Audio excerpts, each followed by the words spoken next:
Hello folks, Scott Grove here. Going to teach you, well, what I call my licks and tricks for posers. That's right, I'm one of the biggest posers out there. Yeah, sure, you play guitar fine, but you go to a gig and you want to see a show. It's like I'm a big country guy, and yet my favorite people are like, of course, Brad Paisley's so cool, but, you know, the old country is what I really dig. But then I'm a major Kiss freak, okay? So, when I go see a show, I want to see a show like Kiss. I went to, like, George Strait and walked out of the damn place, you know, just because there's no flipping show. If I want to see a guy just sit there, you know, like that, I'd go next door and watch the 90-year-old guy with his old, K guitar, you know, bang away and sip his beer. But I want to see a flippin' show. So if it means blowing up guitars, spitting blood, spitting fire, whatever, spinning guitars around your head, your back, your neck, whatever, and smashing crap, I want to see a damn show. Some people are like, well, that's just poser stuff. Yeah, it's poser stuff. By the way, hey, I'm coming to you live from on top of my Gibson Explorer. You can see me here, yeah, sorry, the guitar cam. Why? Because I'm an idiot. Because I love doing this crap. Anyway, so I'm going to teach you every little possible thing. Heck, I'll just show you right now everything I'm going to teach you, okay? Take a look. Go to the next one. Big old flip. Let it go between your legs. Bring it down. Bring it back up. You can flip it around. Take it though. And you're turn around it.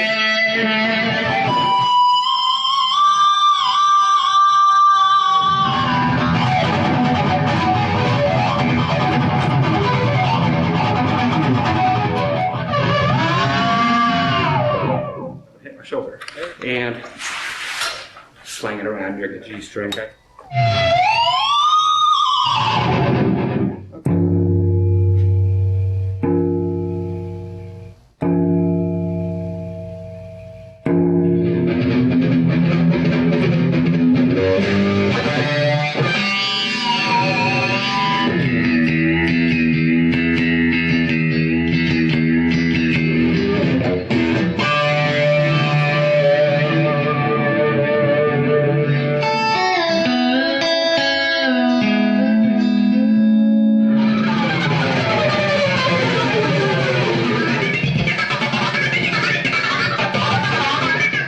Strings.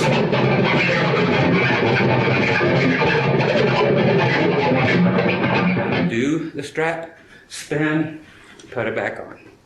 That's it.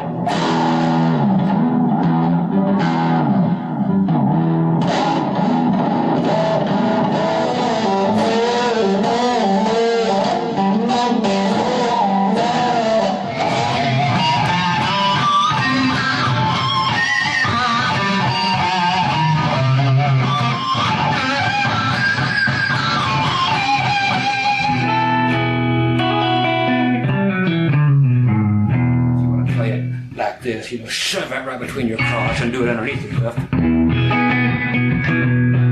can do the Paul Stanley thing. Take off your unit. You don't ever want to take your unit off. Play it underneath your neck here and play it like that way. Spin around.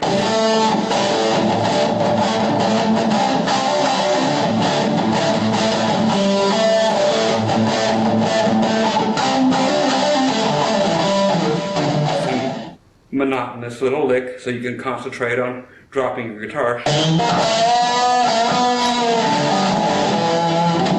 Swing your hair and go right back into your fun.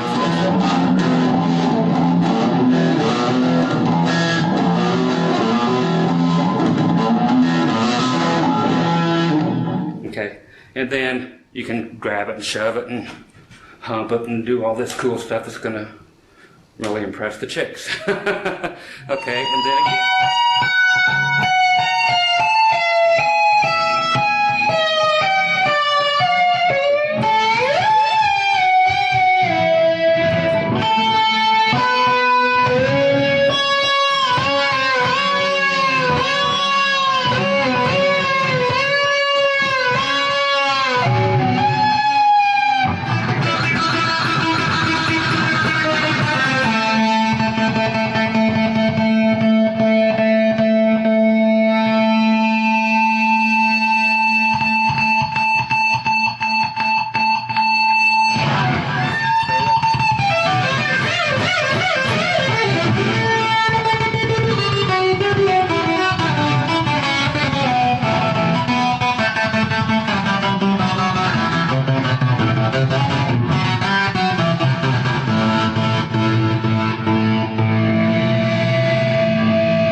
old and fat like me, just stick a monitor in the way, put your foot there, get a sure holding, just slip your neck under it, and go away.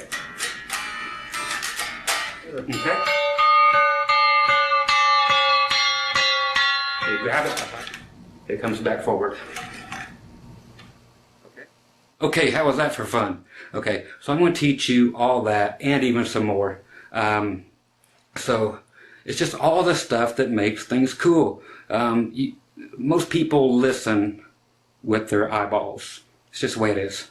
You know, if you do something cool, you play your guitar behind your head or whatever, no matter if you suck or not, people are going to think you're cool, and you get chicks. That was the main reason for getting into it. Hey, I'm liking this cam too much. So anyway, I'll teach you all that physical trick stuff, like I said, playing between your legs, behind your back, over your head, blah, blah, blah, and all the cool little poser tricks on the guitars with all the whammy things and the Van Halen screeches and the motorcycle things and the whatever, you know. It sounds like a dog fart. I'm going to have it in there, you know. So just all the cool stuff. I grew up in the 80s. So I was in the heyday. I remember when MTV came on the tube and all the guys looked like girls and all the girls looked like sluts. It was cool. You know, that's just what it was about. So it's poser time. It's time to get some show into your gig. If you don't want to do it, don't buy the damn video and complain later. Okay, so that's all this is about, is just getting out there and putting on a great show and having showmanship. You know, instead of standing in the corner looking like a damn lump, you and your Levi's and blah blah blah. It's time to break out the old parachute pants, the spandex, whatever, and tease up your hair, get a perm, and put on some guy liner and have some good times here. So once again, this video is 3 hours long of nothing but posing and tricks. That's it. Okay, so you saw all the kind of junk that's going to be on here in that few seconds clip. That's what you're getting. Okay, so sit back, enjoy, order the thing, number one. You can get this thing for $4 for a download, $7.95 for your CD-ROM, or $9.95 for your DVD, whatever you want to do. And so maybe $11.95 depending on the location of buying it. That's if you're getting free shipping. Okay, so once again, Scott Grove. This here is video number 75 for me, I think, now, so trying to keep track. And had a request for this one, and by God, I was up late, so I just wanted to do it. And so I put other things on hold like I always do, and I opted to have fun instead of being serious. Can you imagine that from me? Okay, so anyway, I just want to spin around a little more, just make you all sick, make you puke. This is what it's about, kids, you know. Boring old guys from those other guitar places, they wouldn't do this crap. Pardon me while I puke on y'all. Okay, so once again, I'm me, you're you, buy this, and you can sound like all that other stuff. Okay? Hasta la pasta. Okay, folks, we're going to show you how to bend your neck. Okay, in place of a whammy bar, and a couple different ways of doing it. Stratocasters, Fenders in general are the best instruments to do them on. Just because of the bolt-on neck. If you use something that's not a bolt-on, you run the risk of busting your neck. That's why, again, I just prefer bolt-on necks to anything, because they hold up better than anything. Okay, right here we're going to be using a 1979 25th anniversary Stratocaster. Okay, see you're there, the big old in all its glory. It's just a beautiful thing, these guitars. They originally came out in white. The white bicycle paint did not work. It peeled off, so they called them all back and painted them what's called Porsche or Porsche silver, which is this color. Okay, so now what we're talking about with the neck bending, you've seen it or done it, but again, if you have a Gibson type neck where it's set neck or a neck through, be very careful, because you'll screw up your guitar. If you got a Strat or a Tele or anything with a bolt on, go for it. They're meant for all kinds of good stuff. Number one, if you get a tune like Barracuda,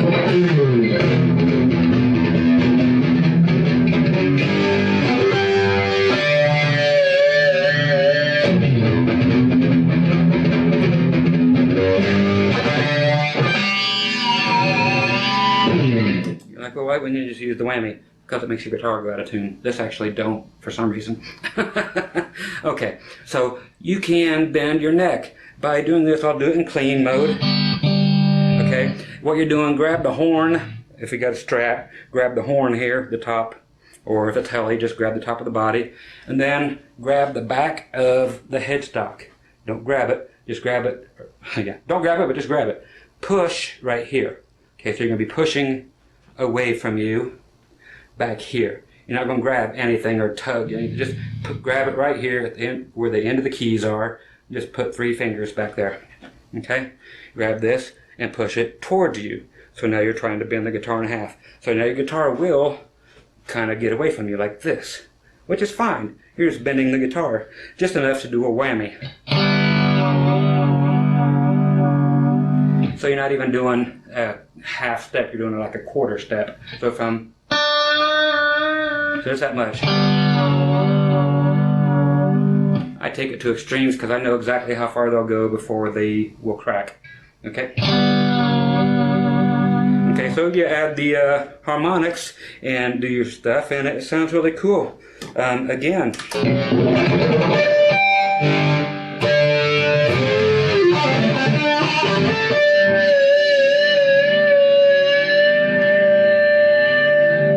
While it's doing this, you can do this. I'll turn it up, let it do its thing. Shake it. Like this. Let's get it up more.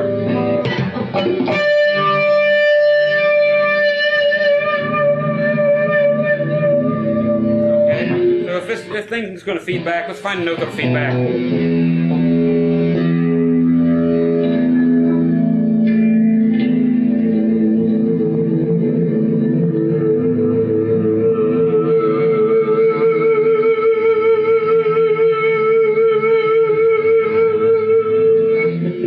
That's a poser move right there.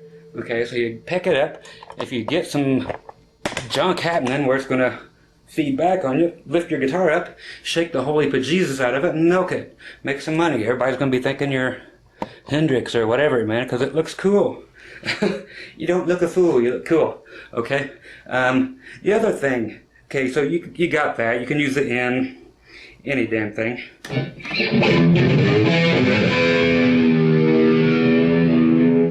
Back here if you got it too. These big headstocks, I like to push them here. Okay, those are really cool for the great big old headstocks. That gives you something to really push on that big boat paddle.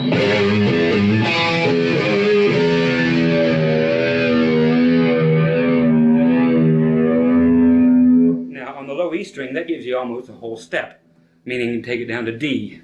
Okay, and that is very handy.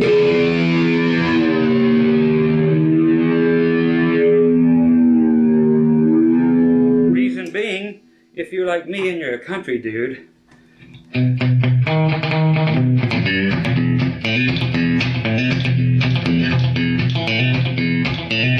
now normally I would do a little like a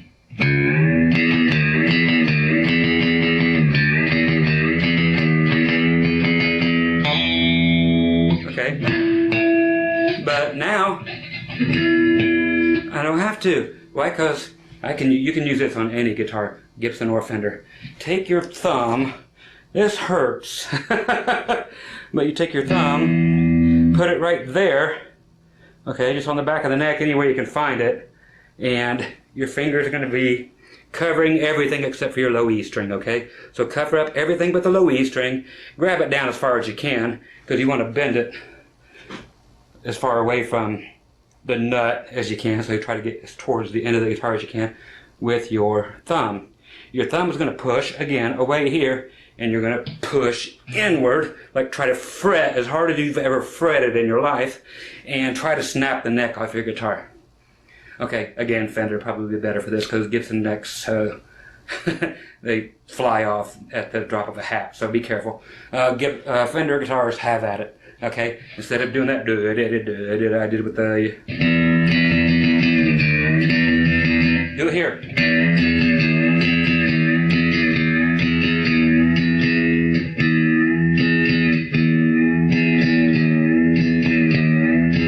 And it actually helps more if you push it out, because then you're trying to tug it back in at the same time. It's like,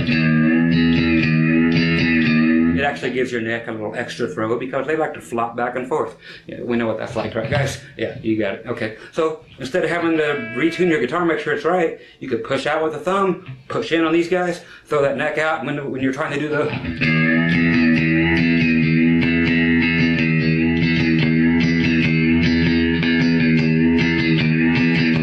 But it's just a cool flipping move. So that's just another thing. Again, we were there before.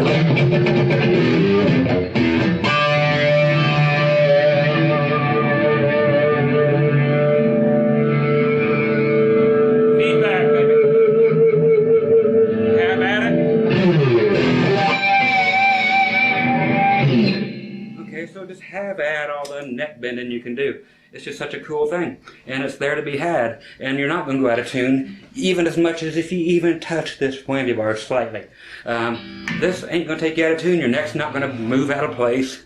It's on there secure. It's been a tried and true thing for eons, so people have always done this. So get on there, ride that thing, hump it, shake it, do whatever.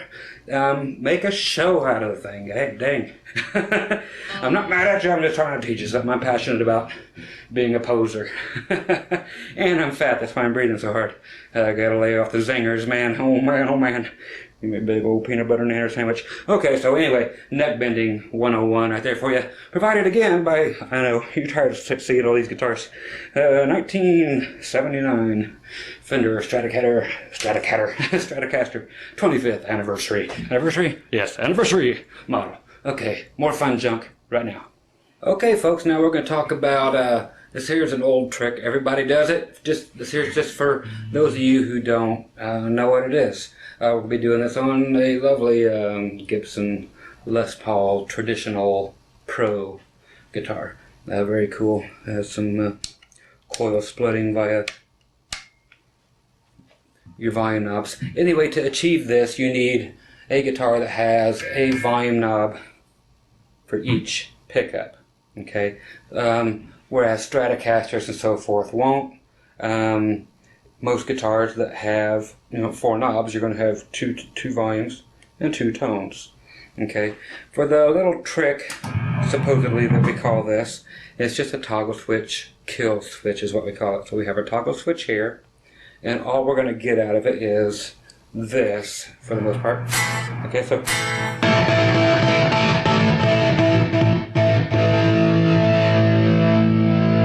Okay, you have lead stuff.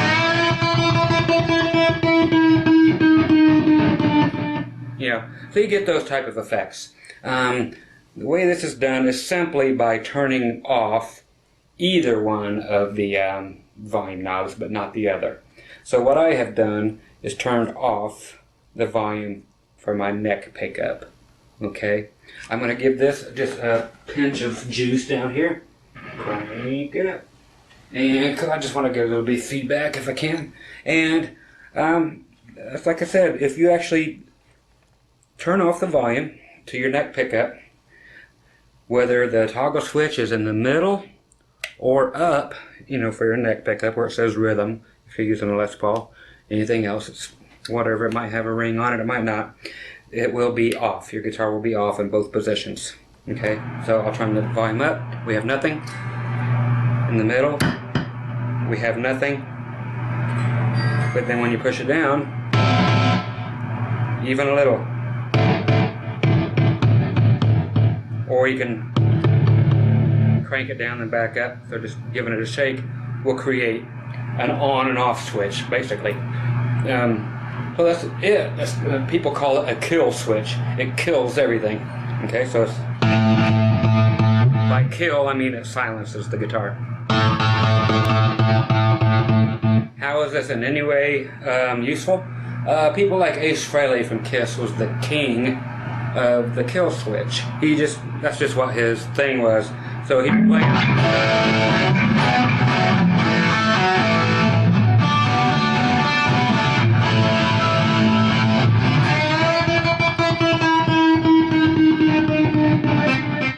So you do just stuff like that as you're playing. So.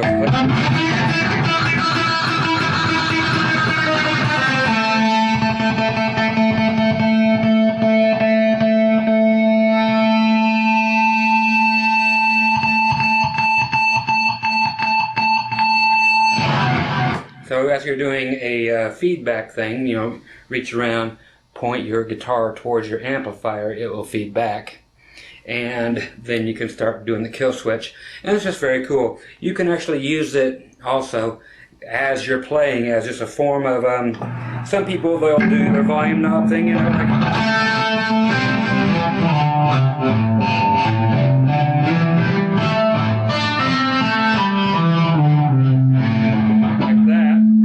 Well, you can do the same thing with your kill switch. Just play with your left hand and just operate the kill switch.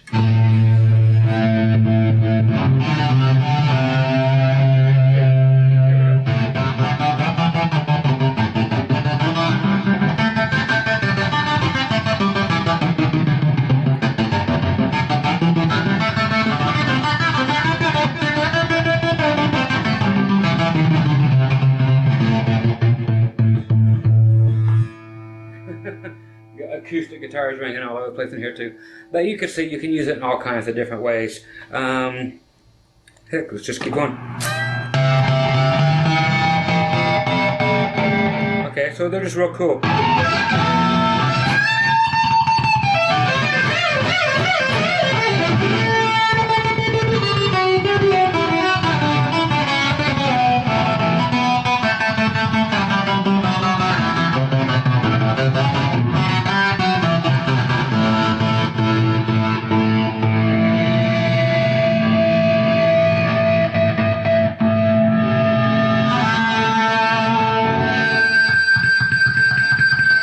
Okay, so just simple trick. Most of you already know that one, but for those who didn't, there it is. It's just a quick on and off or a kill switch. Just a cool way, and like I said, you cannot get that on Fender Stratocasters or Telecasters or anything else. There's a couple models that did have the 2 volumes, 2 tones, but most of them not. So if you got that kind of a layout, you can kill one pickup and good to go. So enjoy that little trick. Okay folks, we are going to do what are called pinched harmonics. They are these.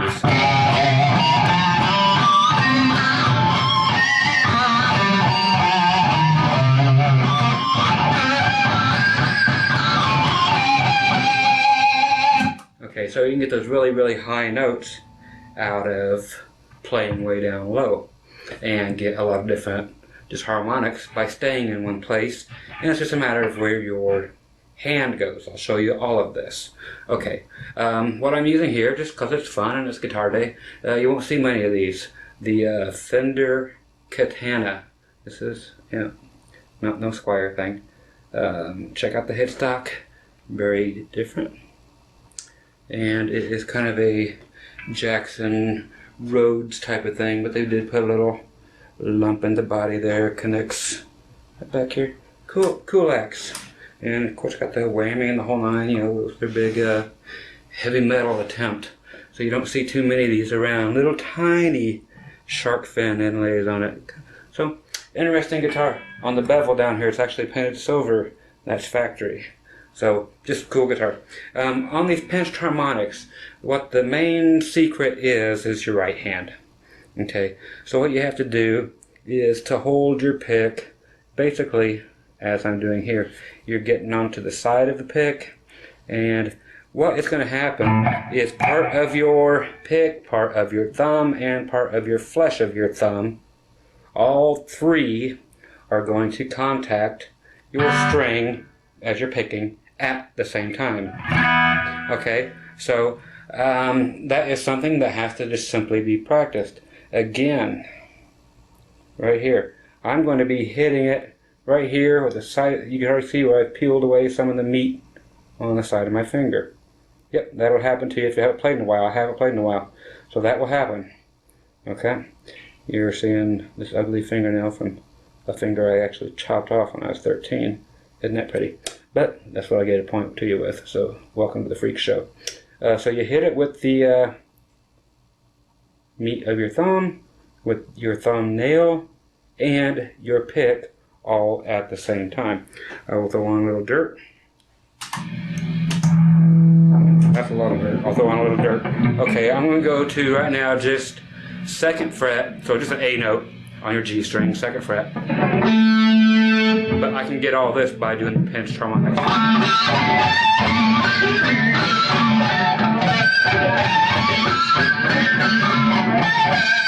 Okay, so let's get to how we do it. Okay, so playing that note is not a problem, and shaking it, doing some vibrato is not a problem. And watch me while I kick this down. All the noise you hear is, of course, a loud amplifier, and here I'm coming in for a good close shot.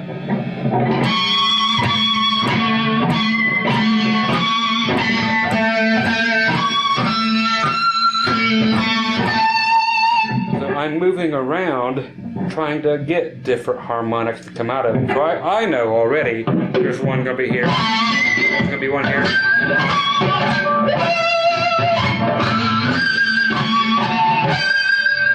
Way high ones, which are always what sound cool for your dive bombs.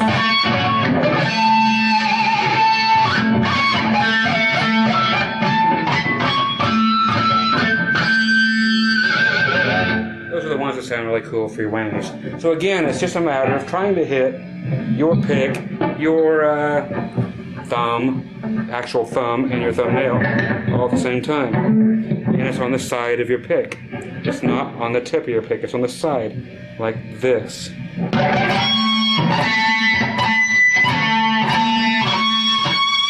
that is something that is nothing but practice. Sit around with your amp and just do that. It'll take you 3 minutes and you'll have this. Just keep doing that one note, okay? And then, literally, look around and you'll see where the harmonics are.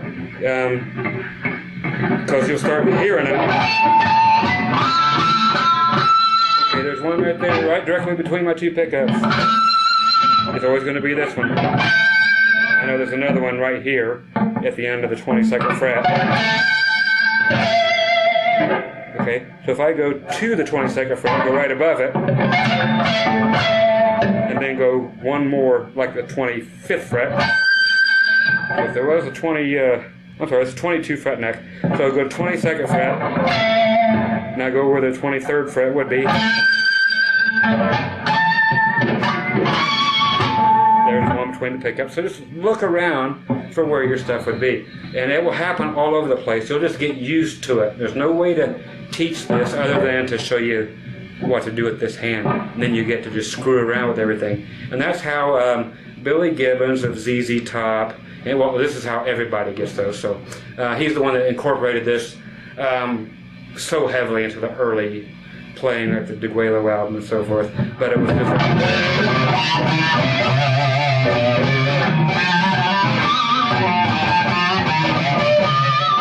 just where he does every single note in his solos with this pinched harmonic. All you're pinching, you're not pinching a loaf, you're pinching your strings. You're actually just pinching the pick is all it is. So that's, I guess, why they would call it a pinched harmonic, because you're pinching the holy bejesus out of the pick.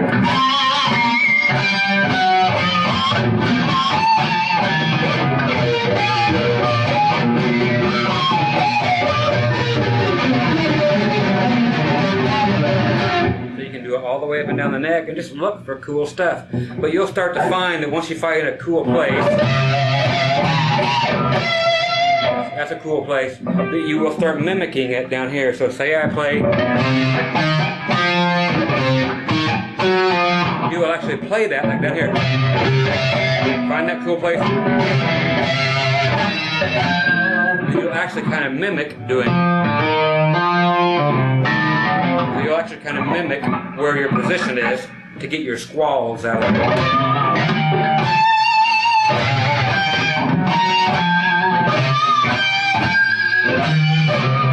So they kind of move to form the same shapes as you're playing so that you will get right dead on harmonics. You have to move so little down here because it's just like your frets, how they get small, further. They're really far away here from each other, then they get closer and closer and closer and closer. So you have to play like really close to what you're doing, which is far away down here. So you only just need to move that part of your hand, just where your pick is. The rest of it, lay it against the body.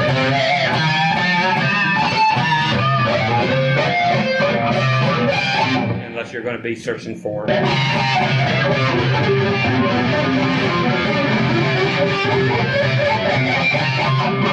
that is like simulating a flanger effect. If you ever want to do that, have you seen Junior play?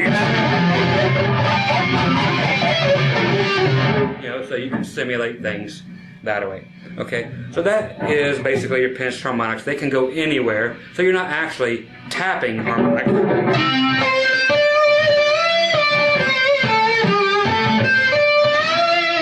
That's a whole different thing. We'll get into that in just a second. So those are pinched harmonics.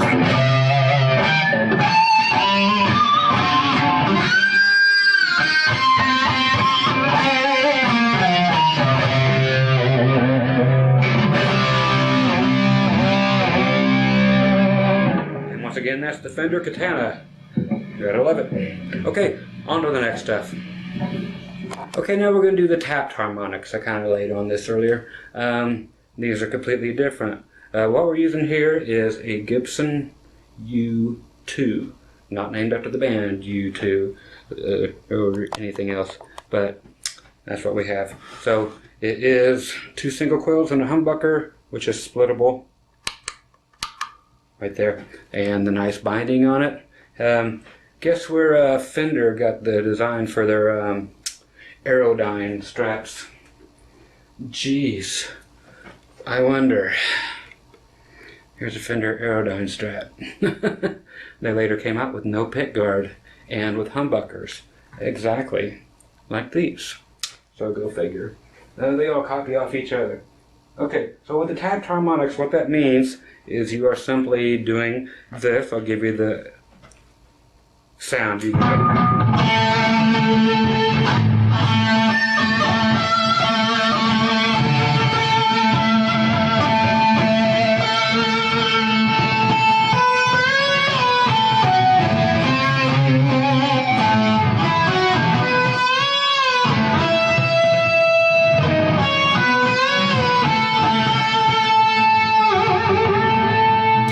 Okay, so we can even do more with that, but the way to get that and to let you get off experimenting and not waste your whole day on talking about this, very simple. Say we're going to the 2nd fret, just an A note on your G string. So the distortion makes it so much easier, so they'll teach it that way. If you want to play it clean, you can do it very easily. I mean, it's still...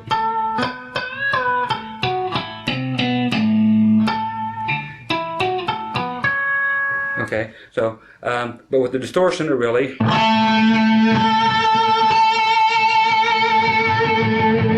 brings it out. So what we are doing is actually taking 2nd fret of the G string, and we're going to tap, just like your guitar starts over at the 12th fret. I use my middle finger because, hey, it looks great on a video. And you actually just go up an octave higher is all it is. So you start with... The guitar starts over at the 12th fret, so you would just go up to the 14th, just like that was your nut. Hey, I hear people laughing. So you just go up to the 2nd fret again from there, which is actually just going to be your 14th fret. So you have an A here. Then you just tap it on top of the fret, not behind it, not in front of it, blah, blah, blah. Actually hit the metal. And it's best to always be doing some kind of vibrato down here. You don't always have to. You'll see. You'll feel when it feels good to you and when you don't want to use it. Okay. So with still the clean sound, that's all you're doing. And then if I was to go to the 4th fret, that note, you would just play it 2 more frets. So back and forth. With distortion and echo and all that crap. Okay, now when I hit that 4th fret, I'm going to bend it after I even hit it up here, which is now going to be on the 16th fret. So you have...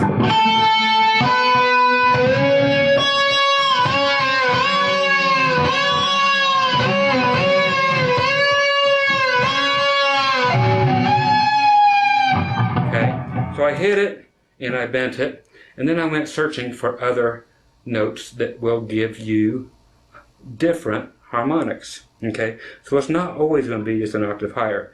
Okay, as you know, at 5, 7, and 12 are your natural harmonics. You can just play your touching right above the string, not pushing down, but just touching it. 7 and 12th fret, okay, are natural harmonics. So we think the same way as we're putting the rest of these together.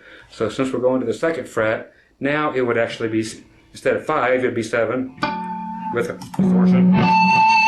And then we would go to 9, and then up to the 14. So it's still the same 3, but we're 2 frets higher.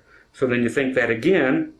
So you're here, and you would think, instead of 5, you would go to 7, because you're thinking about starting over, so you go up to what you would think is 7, past the 12th fret, which ends up being adding 2, so you're up to the 19th fret. And then you go up to the 21st fret, which is really cool. Okay. And then you go up to what would be the 26th fret, and you can get another one. Go to 24, there is 24 frets here. Go to where the 24th fret or 26th fret would be.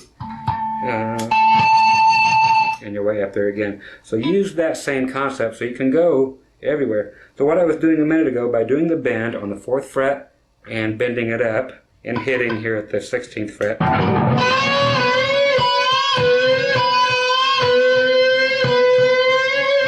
I know I can go up 1, 2, 3, 4, 5 more frets.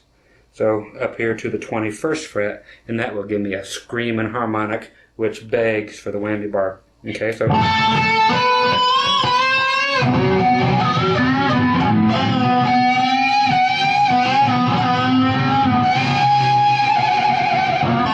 okay, so you can search for them everywhere.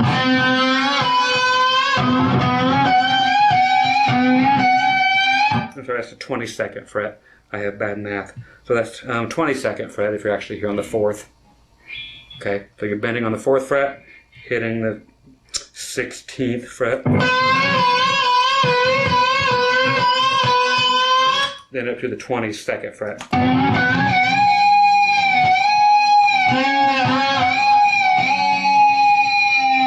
And that already sounds like you're doing whammy stuff, so if you want to grab the whammy and do it, cool. Okay, now what else can we do with this stuff?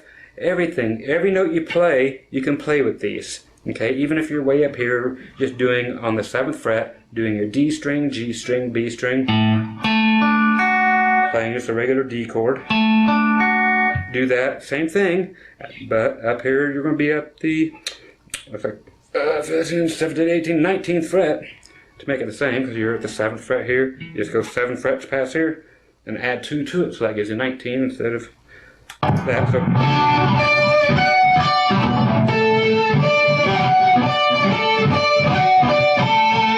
So I'm hitting each one of those that I was playing here, and then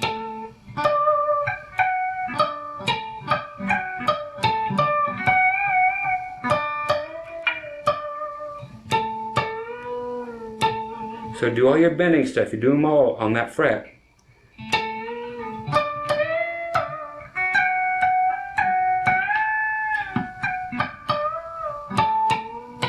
So that's just on that fret only. So with the distortion,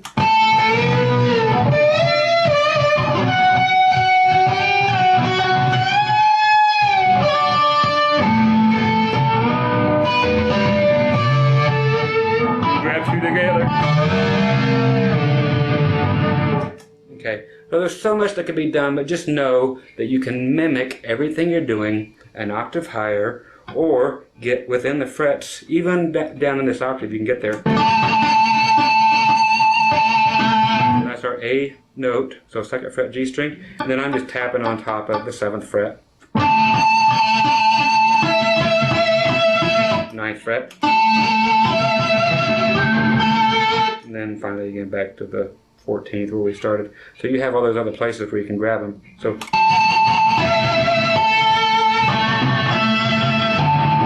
okay, so look for them everywhere. Those are just what are called tapped harmonics. You can do really cool things. I'm just going to do, go to the G string again, go to the 7th fret, which is a D note. And I'm actually going to be playing out of C, but I'm going to grab this D, So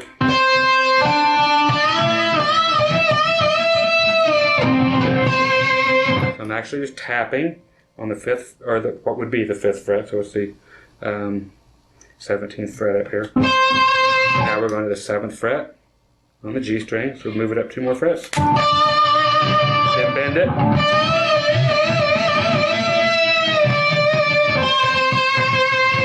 Then right back to the 2 frets back, so to the 17th fret again.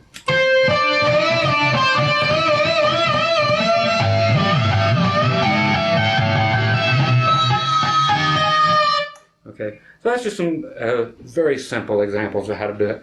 But play everything that you normally would, and just try to, instead of picking it, tap the harmonics. Okay, so there you go on that. Like I said, very basic example, but the rest of it is yours. You can learn. That's the technique. I don't have to go over and over and over this, but just tap out everything an octave higher, and then explore where you can find your other harmonics. Best way for you to learn is to figure it out yourself. Kick those tabs to the curb. Learn some crap by yourself, and it will soak in and it will stay.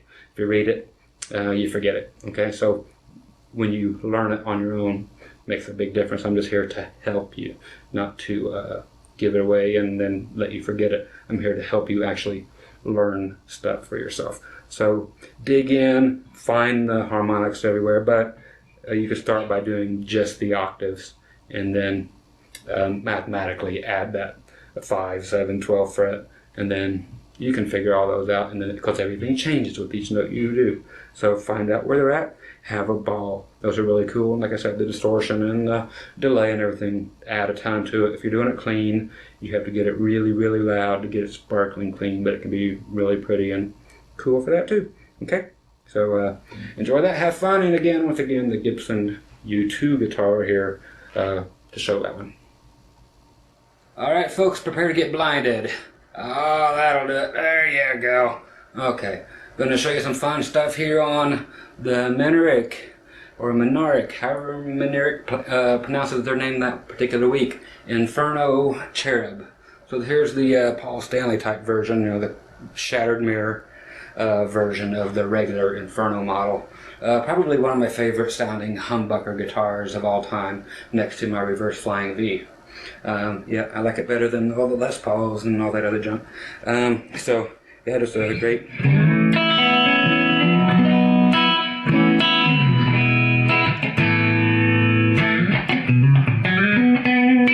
cool guitar. Anyway, the trick this time, or the little poser thing, will be nothing more than doing a little too happy, yeah, it's too happy, that's for damn sure. A little bit of two-handed tapping thing, but not in the way that you think.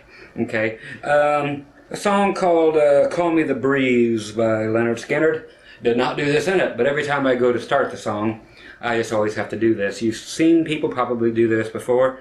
If you haven't, and that's why it's on here, for you to check it out. I'll go with my regular distortion sound. So if I was to actually start the song off, like say, Call Me the Breeze. Okay,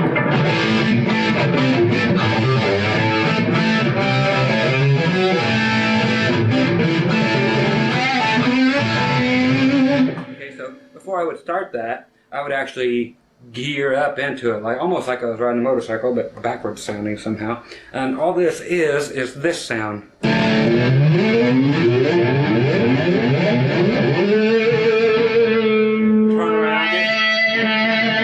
Feedback, blah blah blah. So very cool little thing. You can do it on all your strings, but to make it sound good, you got to know what the heck you're doing. So what you're doing is on the, since I'm playing in the key of A, I'm just going on the lowest E string at the 5th fret. And I'm going to take my whatever finger. I've got my first finger loose because I've palmed my pick down here. Okay, so I'm going to grab the A here note, go up. As it's going up, I'm going to reach over, tap. And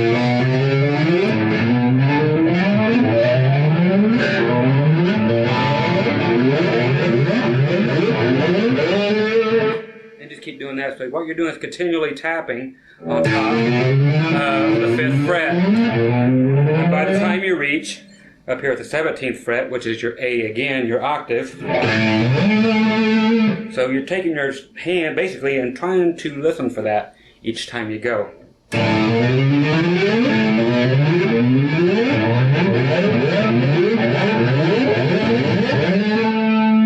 And then end up there, go an octave higher, and stop. Let it ring, turn around towards the amp, grab some feedback. I'll shut the volume off so I can get the kill switch, and then it turns really cool.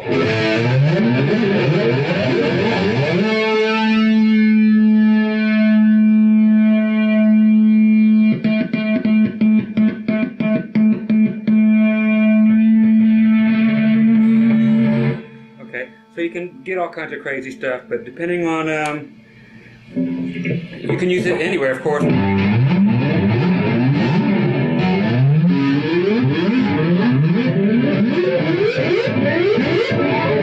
So whatever you want to use it on. By the same token, just talking about the upgoing thing like that. If you're doing just your regular tapping, like say in the key of A,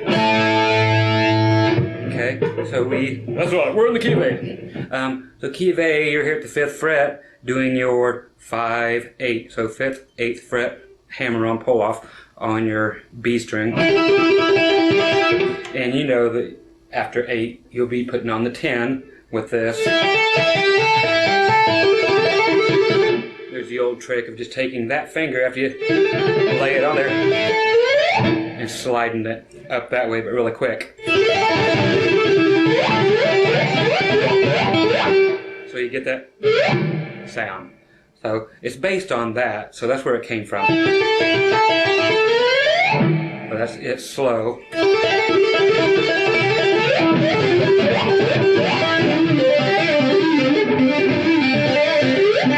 So you always grab whatever you can and slide it upwards. So that's where I developed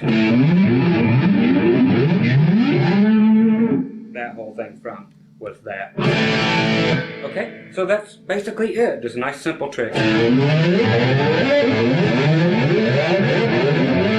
it looks cool when you're going overhanded. So that is your poser part, is doing this. You know, if I was standing way back, hey, that looks really cool going like, you know, you look like a big spider or something. But it's a cool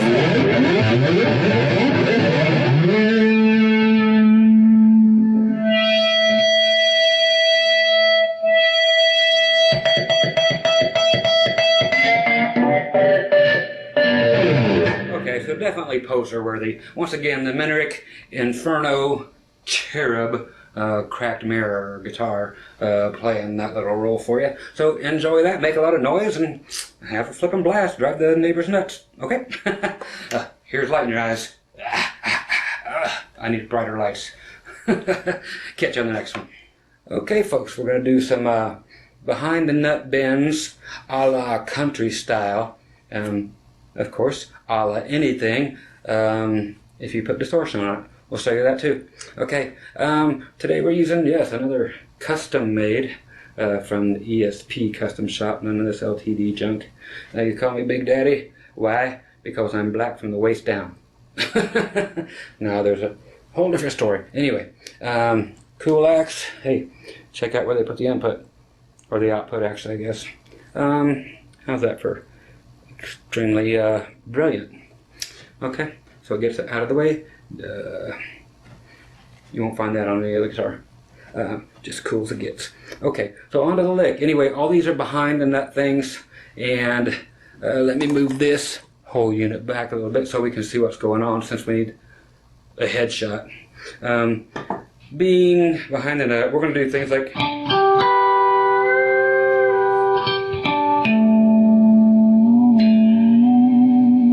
you know, things like that. Okay, so, and there'll be more to be had, because you can actually go a step and a half on guitars that do not have tilt back headstocks. Okay, so if you have a Strat or a Strat-like thing that's built well, then you could do this. See, no string trees, no nothing, just height compensated saddles. So they are, you don't need string trees. You get friction free right across your graph. Grafflon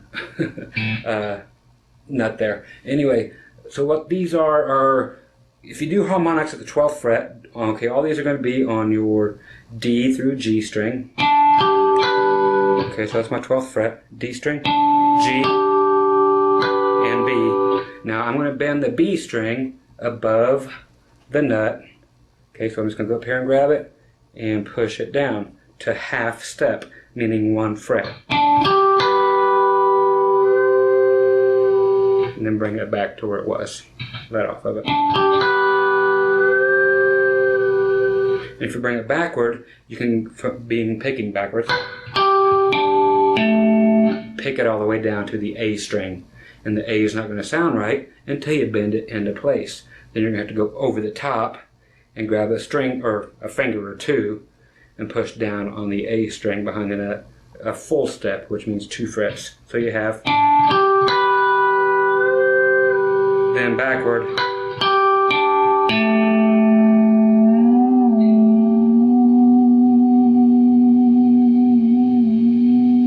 so at the end of a song in the key of G, that sounds really cool. If you have a compressor, it will last a lot longer.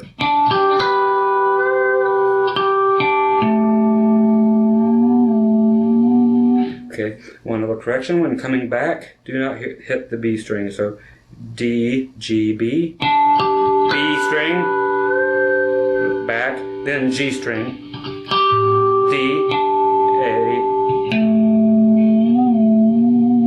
and bend that up. Okay, I told you about the 1.5 steps earlier. What we do with the B string, we can go up to that half step, and a whole step more. Okay.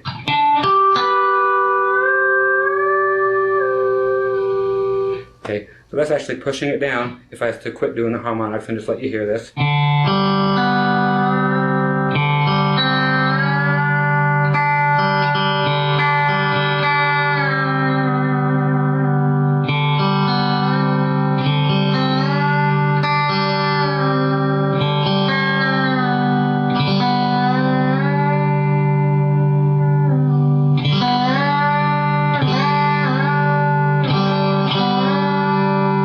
There's no bender in the world that will do that. You have to have the right guitar and the right knowledge behind it. So you can go up, there's no bender that will take you a 1.5 steps.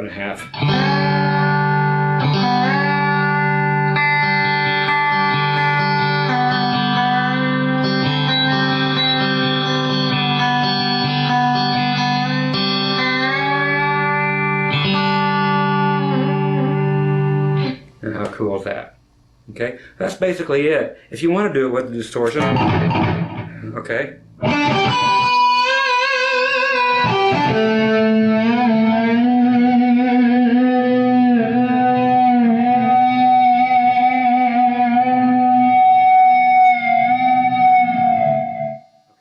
so buttloads of fun to be had there too. You can still do the whole 1.5 steps thing.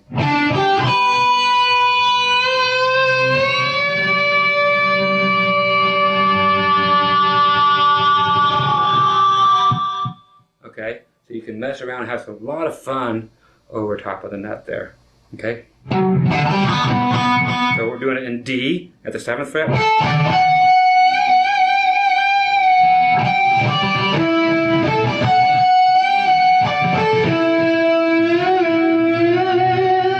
Okay, so you can do it in G or D. Or clean it up again and go full octave back to the B, I'm sorry, the G chord, but you're doing it at the 5th fret. Okay, so that comes through great with a compressor. You'll hear that really well. And with distortion, it will blow your mind.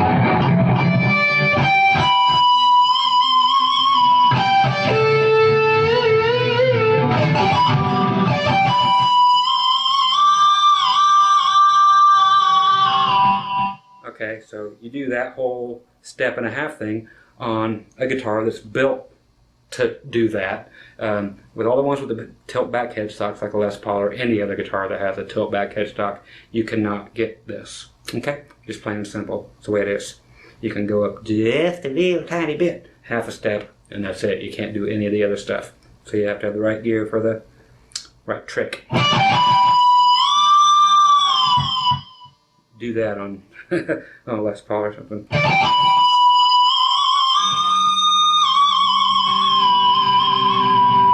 Okay, so there you go. Back again clean.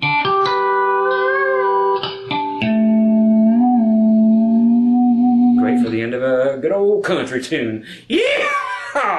Right there. This is Big Daddy signing out with the custom ESP guitar. Big Daddy signing off. Good night, Teddy Bear. Okay, now we're going to do the infamous Eddie Van Halen elephant sound. A lot of you guys have heard of this and seen it done in different ways. Here is the best way to do it, and then the real way. So there is a best way and the old way. All that is being done is get you a good distortion patch with some delay on it. Okay, then you grab your Fender HM Telecaster. That stands for heavy metal. These things are extremely cool. Check that puppy out. You got the DiMarzio, you got the silver lace sensor, coil tapping, blah blah blah. The one guitar that they ever made that never goes out of tune. Yes, this is a stock Fender. Got a few of these. These are awesome. Check out the whammy on this thing.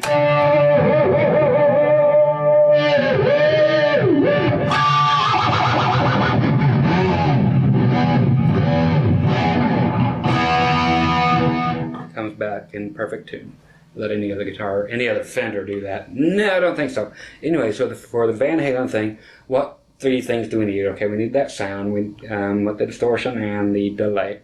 You need harmonics, and your whammy pedal. Number 4. See how good I count? I went to school in Indiana, so blame it on that. Is you need either a volume knob, which is what Eddie used, or better yet, a volume pedal. To get this effect, what you have to do is actually turn off your volume, whether it be on a pedal, which is what I'm using, or on your volume knob on your guitar. You have to get the 4th fret harmonic on your G string. Okay, not the 5th. People will always teach it with the 5th. I don't know why. It's not. So the 4th fret, yeah, I know there's one at the 5th, but the 4th fret has that higher note that you need in there, which is the real way. Okay, 90% of you are going to call BS on me, but you're wrong. Okay, so here we go. Why do I say you're wrong? Because you're wrong. We'll leave it at that. I'll let you write me later, and we can duke it out with those fiber punches. Okay, either way, you're going to learn how to play it, and it's going to sound right, because why? It's right. So 4th fret on the G string harmonic. Place your finger directly above the fret. Do not go behind it, forward, nothing. Just place it on there, touch it, let it go after you pick it. Do not push down, ever. Just touch it. Get rid of it. Okay? The other one is going to be 7th fret on your B string. And then finally 12th fret on your high E string. Okay, so those notes again, 4th fret G string, 7th fret on your B string, and 12th fret on your E string. Now the big trick here is to have buttloads of gain, which I have, and then we go to having 0 volume, which I have my volume pedal off at the moment. If you guys are there, shut your volume off on your guitar. Here's the hard part though, is when it comes time to do what we have to do, you're going to have to turn your volume up and work with your whammy pedal or your whammy bar at the same time, which is a pain in the butt. So that's why there's a better way nowadays than there was back then. Okay, so again, 4, 7, and 12 are your harmonics. 4, 7, 12. Okay, you can already hear the noise coming in. You have to play all 3 together. And then we have to actually take our whammy bar, push it down before our volume ever even comes up. And then while all those are ringing, then we have to bring our volume pedal up and then start pulling our whammy back into regular position and beyond. bend it backwards too. Okay, so you need like a Floyd Rose. Okay, this is actually a Kaler, believe it or not. But that's the way she's done, kids. So you hit all 3 harmonics with your volume off. Start with, then take it down while it's ringing, and then while you're bringing it back up, you have to turn your volume up at the same time. So volume off, you hit all those. Go down with the... Okay, so to get it cleaner, that is the way you do it. You hit all 3. Okay, and then you take your whammy it down, bring your volume up quickly, and bring your whammy bar up back to normal position and beyond if you want, and then you can shake the holy bejesus out of it if you want. Okay, so let them all ring together.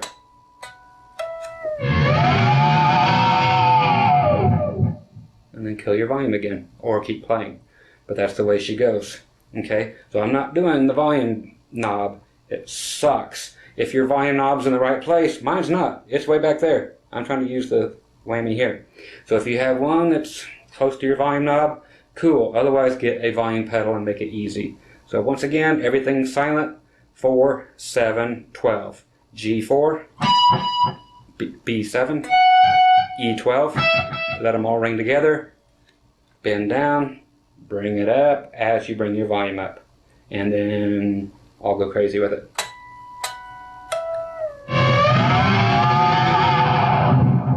Then you have the elephant sound.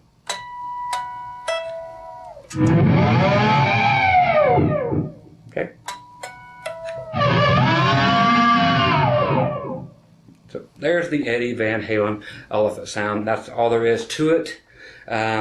Again, if your volume pot is somewhere where you can grab it like Eddie did, he had his right there where you could grab it with his pinky and whammy away at the same time. If you could do that, cool. If not, grab a volume pedal. You know, makes it easy.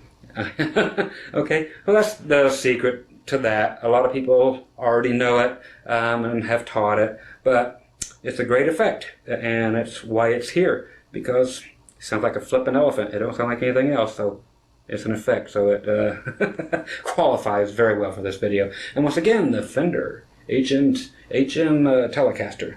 Very, very cool. Grab one at a Walmart near you.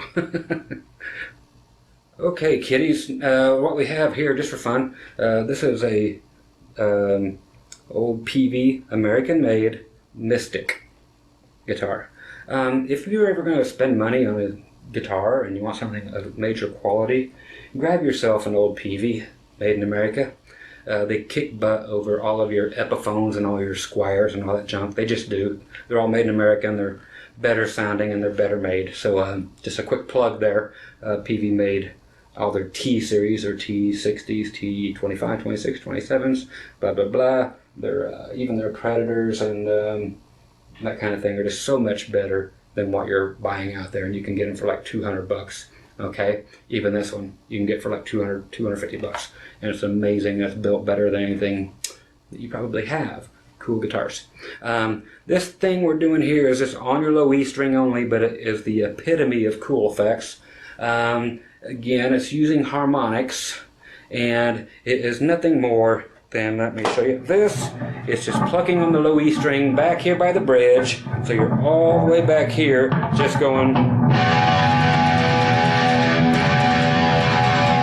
the whole time, while you have your middle finger, or whichever finger you want to do, up here at the first fret on your low E string. Everything takes place on your low E string, and you're going to get just a buttload of harmonics, especially through the 1st and 7th fret, just by moving your finger lightly, touching the string through there, from the 1st to the 7th, and just moving it. That's all, nothing else.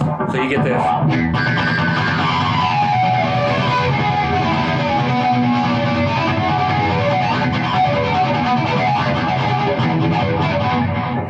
So very cool effect. There are a buttload of harmonics between the 2nd and 3rd fret. There are actually 4. So you have. So if you divide the spacing between, so directly on top of the 2nd fret and the 3rd fret. Those are 2 of them. Then if you divide it into 2 more parts exactly,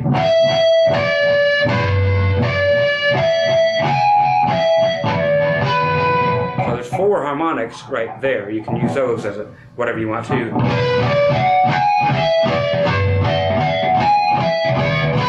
So there are 4 harmonics. So while you're sweeping your finger here back and forth, make sure you kind of slow down between the 2nd and 3rd fret, because that's where your money harmonics are at. By I mean money ones, that's the one that's going to make everybody think you're the shiznit. Okay, so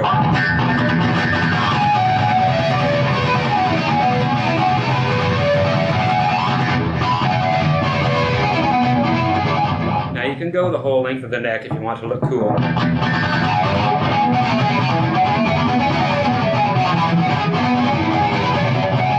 But down here there's not much stuff, so you can go way up there to look cool, and that's the most important thing as far as this video goes, is to look cool. It ain't how you sound, it's how you look. Okay? So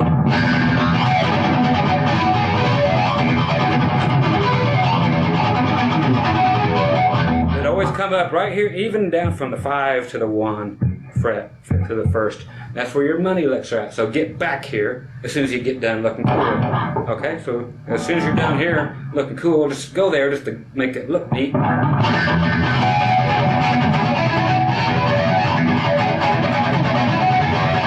See, because there's not much down here to be had. Okay, I mean you can get some.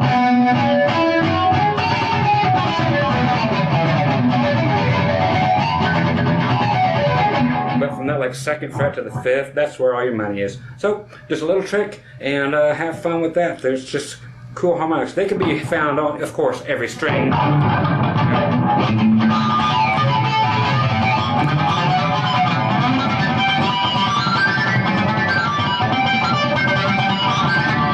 So you can find cool harmonics there, and again, utilize your whammy. Okay, so you can find your cool stuff and go there, but that really is effective on the low ones, especially if you're just doing a chunka chunka chunka chunka chunka chunka song.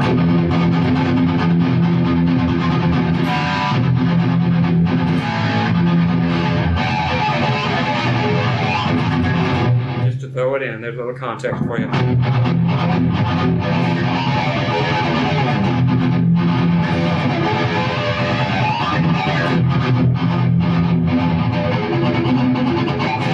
Okay, so you see how that kind of works. So, nice little trick. Hope you enjoy it. And once again, the PV Mystic guitar.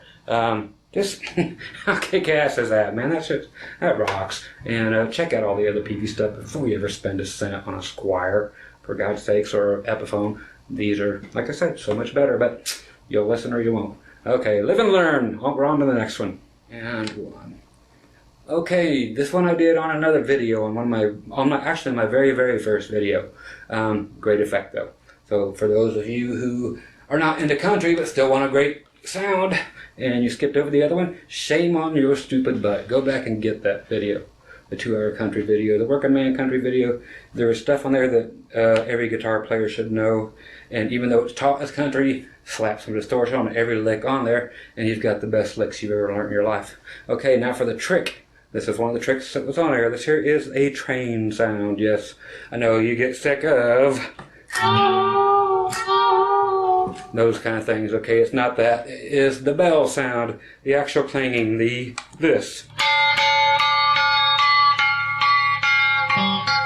Okay, how do we get that? By sheer magic. Now it's one of those string over another string things. Okay, of course I had this guitar built. This here is, Ibanez refused to build me one, so I went and had it done myself, and this kicks any Ibanez's butt in the whole world. They said they would never do anything with 3 single coils and stick it in an Iceman body. No, they will never do that for anybody. And then comes along, the other guy, and they build him a Fireman, is what it's called, and it's just turned upside down. And what does it have? Yes, 3 single coil pickups. So Ibanez blows dog, and they lie. Okay, so with that out of here, this came from Oh God, here come West Wind Music in St. George, Utah. They are now closed up and strictly a custom guitar building shop and workshop where they teach people to build custom guitars. So that's where this came from. Once again, West Wind Music in St. George, Utah. Custom built this one for me. Just a superb flipping axe. That's how it should be plugged in, kids. Yep, everything the way I want it. Yes, I love bolt-ons. I prefer them straight string things, blah blah blah, no tilt back necks. Anyway, to get this effect, you go to the 11th fret. You can't see it because I prefer no fret markers and no knobs. That's right, no knob job for Scotty today. Okay, all you do, trust me, I've got dots on the side so I can tell where I'm at. 11th fret. You take your high E string, okay, right here. Get out of the shadows, and you pull it up and over your B string, and then you simply grab that. I use 3 fingers. So this finger here is at the 11th fret. You can see where the strings actually cross right here, and then they spread back apart. Okay, right here. So they are actually crossing here, creating a physical clanging sound. Okay, so this is true magic. It's not just some effects on a pedal board. This is actually physics at its best. So I am using 3 fingers here at the 9th, 10th, and then the 11th fret, holding the B string is now where the E string used to be, and the E string is now where the B string used to be. So I simply, again, took that high E string right here, and yeah, I'll sit there and thump on the notes. Bend it over top of the B, push it down, then grab my fingers here at the 9th, 10th, and 11th.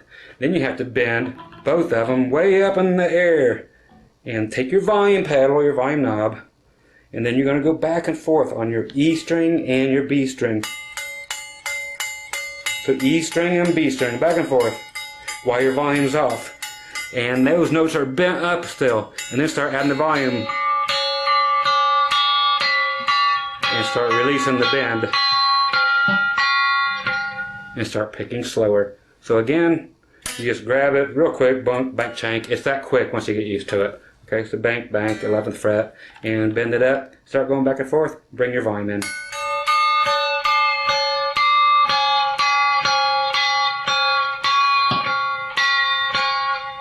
Okay, so that's all it is. There's your little train bell sounds. Again, grab the string, take it over, boom, done. If you start it higher, whatever. The higher up the better, just don't break a string, and it just sounds like the old clang, clang, clang, clang, clang, the British passing Doppler effect if you want to go back to school. So it's way up there now, and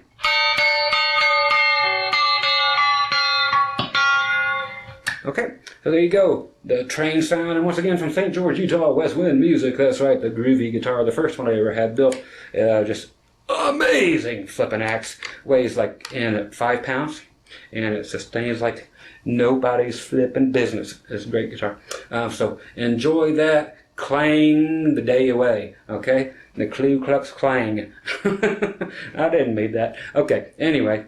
Yeah, I've been beat up for less. So enjoy. Okay, here's another little interesting, just simple little trick. Great for acoustics, really. We're going to do it on my 1984 Gibson Purple Flying V cool guitar. Not too many of these purple burst jobbies around. Anyway, all this is a simple capo trick. Some people have been doing this for a long time. Again, this is for people who just don't know what the heck is going on. And this is just a trick, not a poser thing so much as it is actually useful. Okay, say you're playing in the key of E. Okay, turn up the volume on the guitar. Okay, but you want to make it nice and pretty sounding like you do in D chords, because you could do all the fun stuff. Anyway, if you're playing in D, what's your lowest note? Okay, your D. Okay, if you're playing in E, your lowest note is E. And sometimes it would help to be in tune. Okay, there we go. And what this helps you do is play your D stuff with a low note, or your D sounding pretty stuff. So just grab a Kaiser capo or some other type of clamp type of capo, not something that has to go across your entire guitar. Well, all you want to do is turn it upside down and clamp everything except for your low E. Okay? So you just clamp all the way down to the A string, leave your E string open. Okay? So that's it. Nothing more. Now you just play in D, which is of course an E now. Okay, so you have your low E string to make up for the bottom end now. Okay, so you have another way of playing your E chords, basically, is all it comes down to. That's all the more there is to this trick.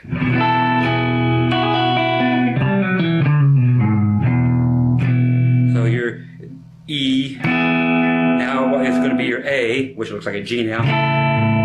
You can play all the strings. It's a Gibson, it's going to sound out of tune. Then your A is normal, which is actually your B.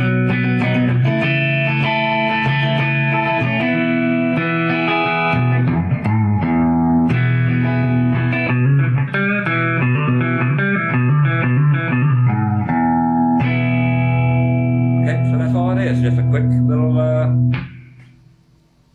little thing. But again, if you're playing with distortion and stuff too, and you really want to get that low sound out of it, kind of like a dropped tuning sound, you kind of can get it there. But like I said, if you want to take it, oh, there you go, distortion.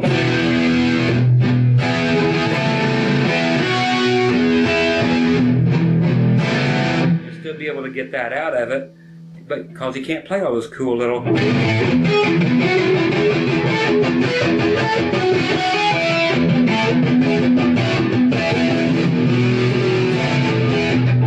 see, so you can still do all that stuff. You could go up here and get it that way, but just another way around it.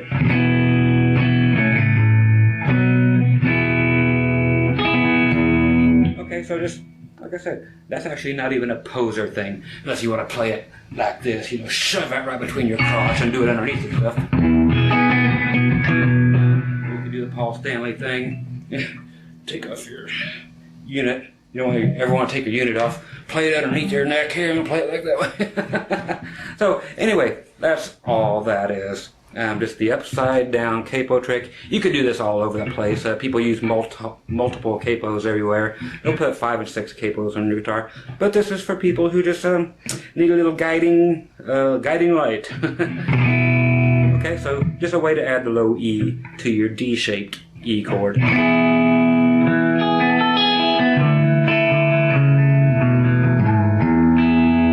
Okay, nothing more. Okay, there you go. Enjoy that. Okay, folks, I'm going to do a little fun harmonic tap thing, which is really groovy. This is my custom Anderson guitar from David Anderson, the SG1 custom. Tell you what, guys, if you ever want to go have the best guitar you've ever had made, get a hold of me. I'll get you in touch with Mr. Anderson. He can get you one of these built for anything you want in the world. He'll build it for you, and it will cost you less than American Strat. So not even close to what a Les Paul would be. But for the price of that, you can have any guitar you want. I designed this. He did everything, and you can have any guitar you made. So just get a hold of me if you ever want a custom guitar made, and cheaper than a Strat and way better than any guitar you'll ever own. So anyway, on with the trick here. What we're doing, if you play slide bar, okay, this one's for you. It's just a harmonic tap an octave above what note you're playing with a high gain setting, and it's just cool things that most people don't think about doing when they're playing slide. Okay, the trick is simply this. I'm just going to take and hit an A, so 2nd fret on my G string, then I'm going to tap at the 14th fret. I know you don't see dots. I've got some on the side of my guitar, but this is so groovy that the explanation will get you there. So 2nd fret here with your slide, and then we're going to tap it at the 14th fret, which is going to be an octave higher. Okay, so instead of this note, you're getting this note with your slide. Okay, so you're going to start with your volume off again. Okay, so you tap it,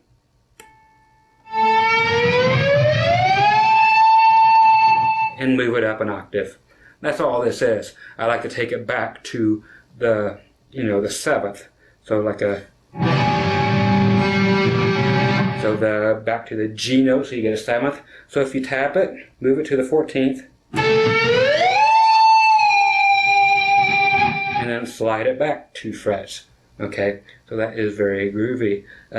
You could do all kinds of this stuff, but it's just basically to let you know. We went through the tapping harmonics earlier, that you can do the same thing with your slide, okay, and in conjunction with a volume pedal, because it's so much easier than a volume knob, because you can't be up here and reach any knob. And by the way, I don't use knobs, so there are no knobs on the guitars I have made.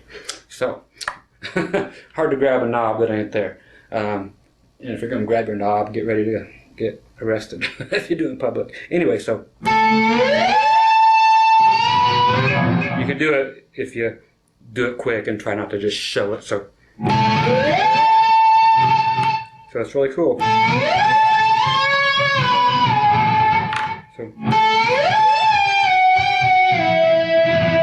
So you can see where you can get all kinds of cool things to come out of it. So of course you can slide it to anywhere, but that gets you your harmonic. So bring it anywhere you want to go. And by the way, did you know that if you pass, just for fun, this is not part of the lesson, but it's a great effect, and I will not count this as a separate one. Turn on, like, just say your neck pickup only. So this one.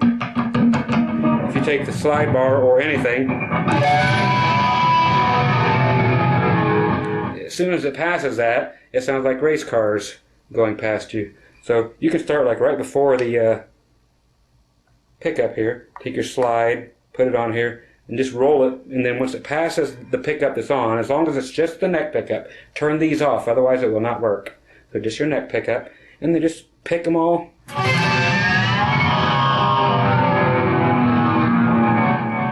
It starts going down instead of up. It's kind of a cool thing. If you start right on top of the pickup, it won't make any of that before noise. Or you can just use your volume pedal to shut it up. And lower strings get lower results, of course. It's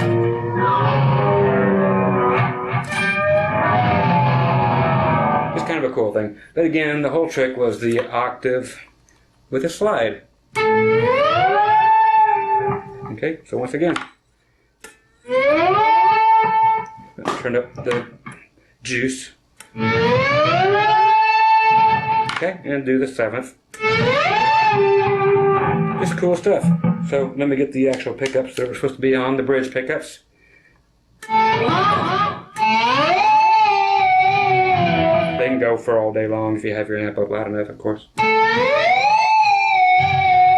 Okay, so there's your little trick and a little extra bonus trick. So I hope you enjoyed that, and I hope you enjoyed who I call Barney. Believe it or not, this thing's actually purple. I've just got so many lights on him here that it tends to look blue now and then. But again, tell me to get you in touch with David Anderson. You can have the best guitar you've ever had built for less than the price of any American-made Strat out there, and you can have it your way, not the way everybody else thinks it should be. So, enjoy. Okay.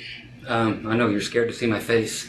Reason for this: we're going to use kind of a vocal thing here with the old 1978 Ibanez Iceman, the first year of the Iceman. They made a couple of Iceman-shaped guitars in 76 and 77. They were called Artist Series, and followed by numbers like 24 or 15 and stuff like that. But they first started calling them the Iceman in 1978. So this is first year of that. Very cool guitar.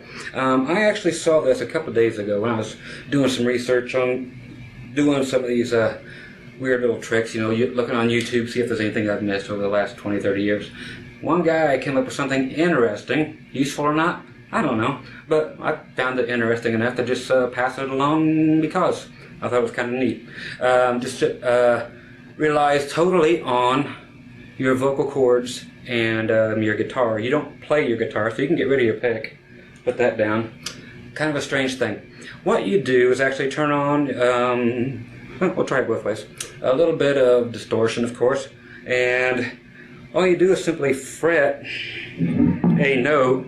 As per his video, I'm going up to the low E string, because this here's kind of where your vocals are at, and where it's going to be ominous sounding or very spooky.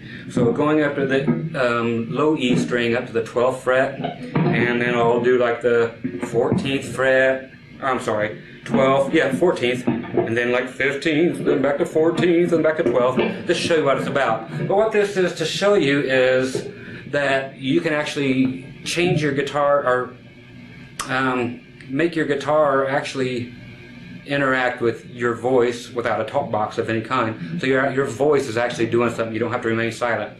So what this is your vocal cords, which are right here in the part that sticks in. So it kind of looks like if I was skinnier, there, right here. Not your Adam's apple up here. Okay, suck in your, right here. That's where your voice box is at. Okay? Right inside the bones. I know you want to see this. Okay? What you want to do is put this part of your guitar in there. Okay? Really. And then face it upwards. So just shove that into your neck for real. Honestly. Okay? I was freaking too. Okay? So just cram it into your voice box, and as you can tell, as I'm talking here, you actually get this is not just me talking into the pickups, this is my voice box resonating into the guitar. No, that's not the trick.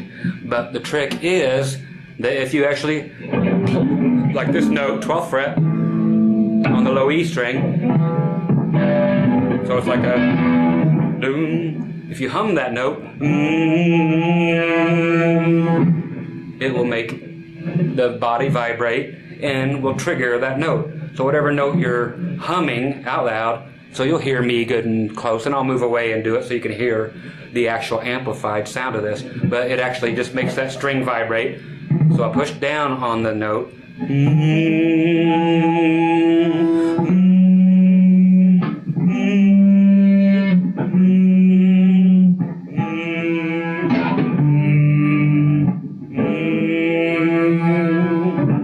So that is not feedback taking over, creating that. That is the voice box making this happen. So it gives your guitar a vocal quality. Let me try it clean, see if it'll even do it. I've never even tried it that way.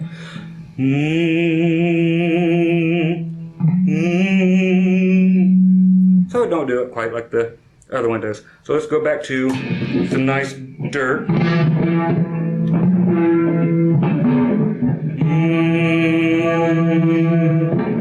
So it won't feed back with me doing this. So it's not just me hitting the note and it ringing. It's the vocal cords making this happen. So I'll step back so maybe you can hear the actual thing that's going on, what I'm trying to convey to you. It would sound really great recorded, almost like a synthesizer doing vocals, but you're just doing it on guitar.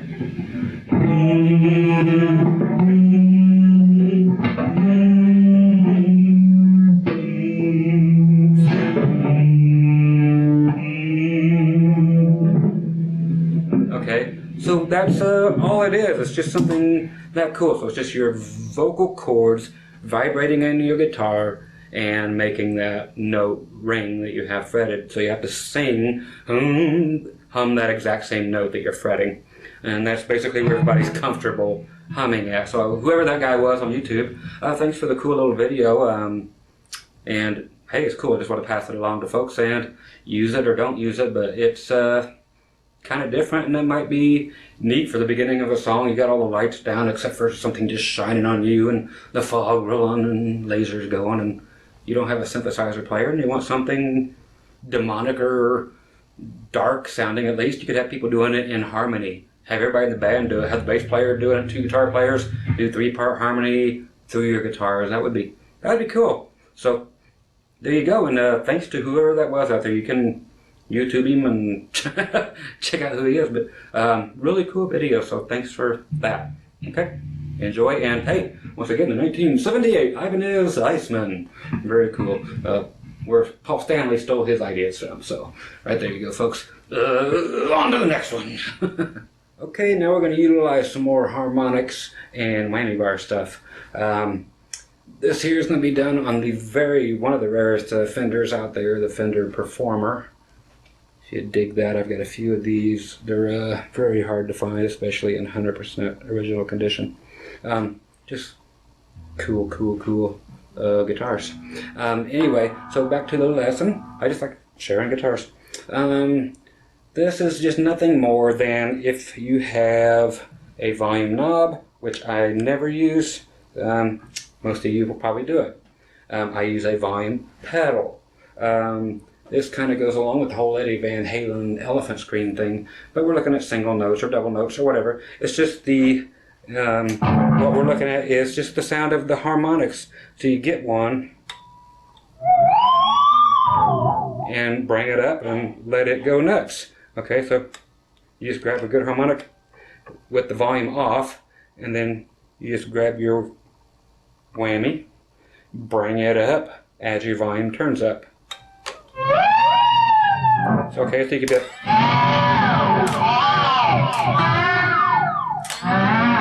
Okay, so you can find them anywhere.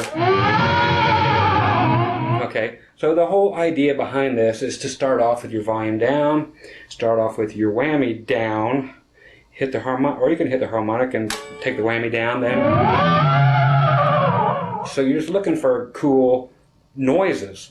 That's what we're about today. We're not about anything useful. We're about tricks and stupid crap. So that's what we're getting. Okay, so get the weird harmonics that are all over the place between the 2nd and 3rd fret.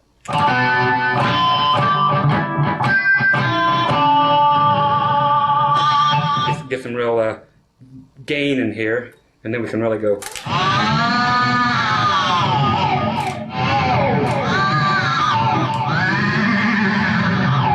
Okay, so that's grabbing some major gain.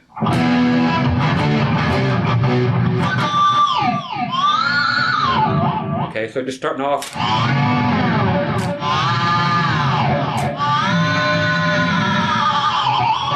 Okay, I'm going to bring this down a little bit so we can get the actual guitar in there. There we go, such a smooth move that was. Okay, so grab a harmonic. This 3rd fret is great. If you just grab one note on the G string, and then start with it down. Okay, just depending on what you want to do with the whammy bar, it's just cool. So you can pick the note, make sure you get a harmonic.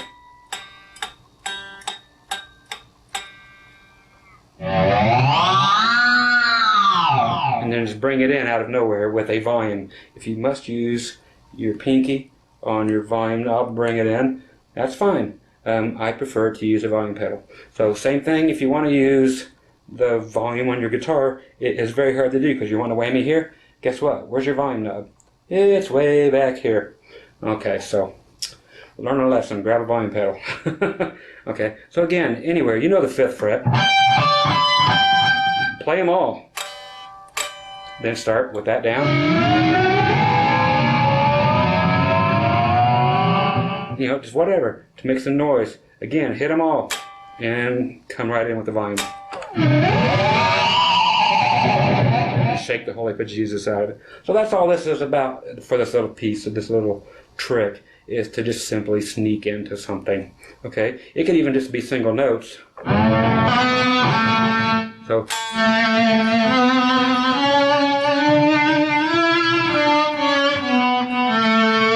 that's just using a volume pedal, which is much easier than trying to do it on your guitar. So more than anything, I'm telling you to get a volume pedal. So you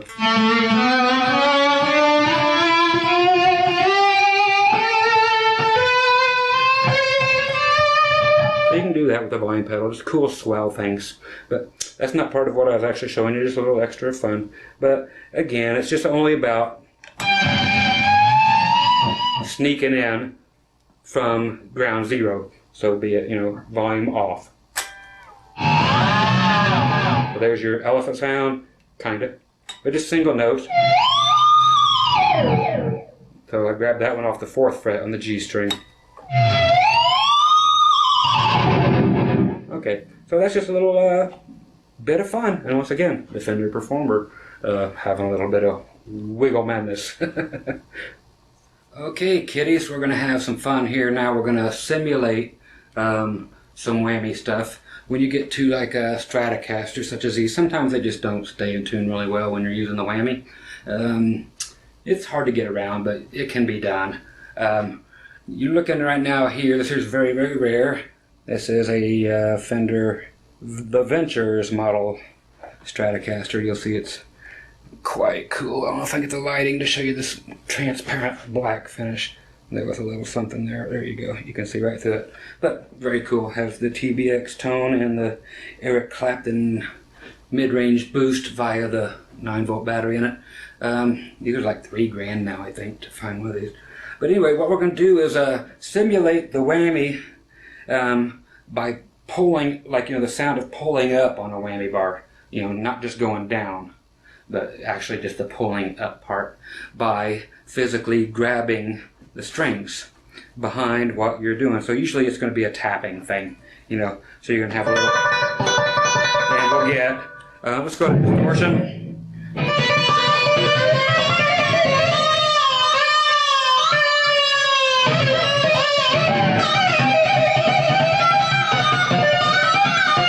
Okay, so that kind of type of thing. All that is your typical tapping. The higher on the neck, the better for this type of little show thing. So I'm going to take it up to like let's go all the way up here, way up here. So I'm going to go up here to the 15th fret on the B string. And I'm going to be tapping on the 17th fret. So 18th. So 15, 18.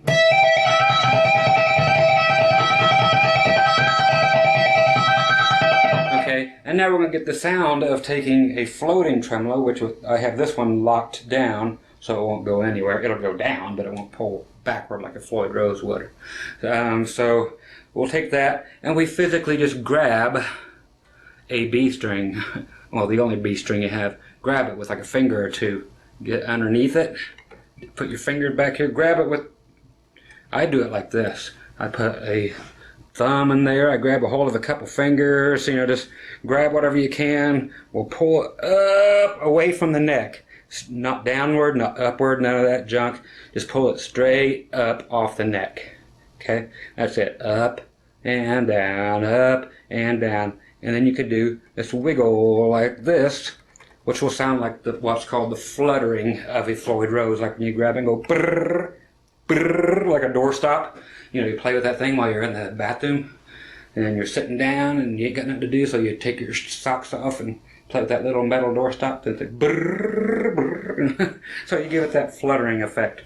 So that's all it is. So we just take that, get it going, and reach up behind here, grab the B string.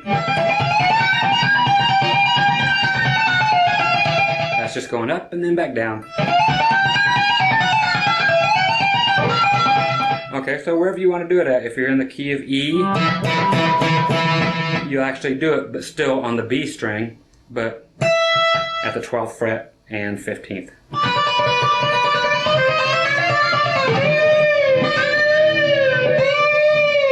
And then you just get creative with it. It's a really simple trick. And you could do the same thing behind the nut if you want, to some degree. If you reach up with your thumb and just push down on the B string behind the nut.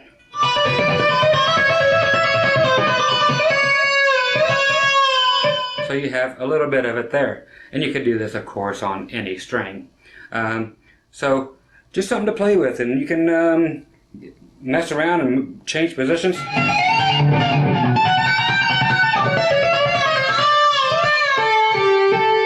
Okay.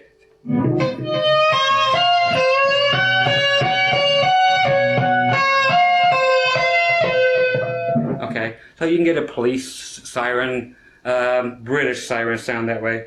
To do that, I like to do like there. Okay, this is a heck of a stretch. This is from the 15th fret on the B string all the way up to the 17, 19, and 20. 20th fret, 15 and 20. Where you would normally use a whammy.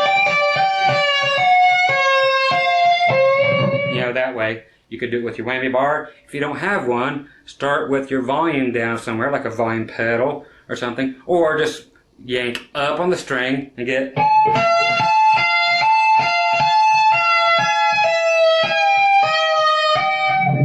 and let off of your bend. So you pre-bent it or pre-pulled it. Okay, so I've got it pulled up in the air now. I'm gonna go back and forth. Oh, grab the right string. I had a hold of the G string. Hey, baby. Okay.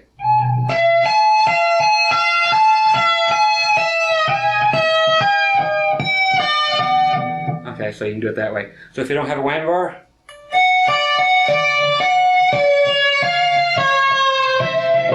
yeah, okay. Or you can include it and do both. Heck, do half of it coming this way if you don't have it set up to pull back, and then finish it up with your whammy.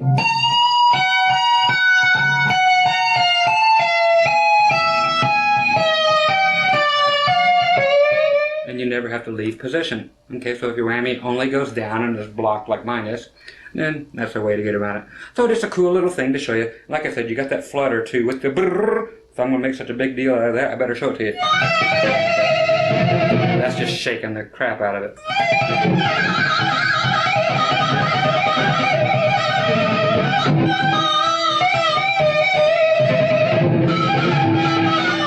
Okay, so nothing but a bunch of noise, but hey, it is a good poser trick. So enjoy that once again. Coming from the Ventures Fender Stratocaster, they made the Strat, the Jazzmaster, a Thigh Master, and the Jazz Bass for the Ventures models. Very cool stuff.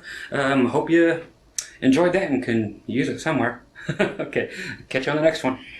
Okay, folks, here we go with some country fun. Again, this came off my very first videos, over 70 videos ago. A little country thing, but just gets you to thinking, and you can do it in rock and any other thing. Everything applies to everything. It's just playing guitar. So just with or without distortion, or with or without attitude, or whatever. We're playing here today, which is my absolute favorite of the Gibson guitars ever made.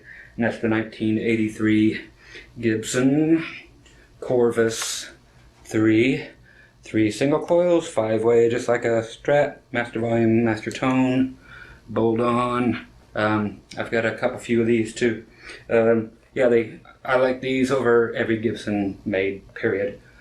Save equals with my Challenger 3, which most people have never seen, and the S1s and the Marauders, like all those. But the Corvus 3 is my favorite. What we're doing today, like I said, with the country type of flavor thing, is a pedal steel lick, which involves a two-hand tapping thing, so it involves a amount of poserism. Okay, you've heard of plagiarism. This is poserism, and this is simply letting you know that, because I play pedal steel in country most of the time, so you know, stuff is going to sound like this.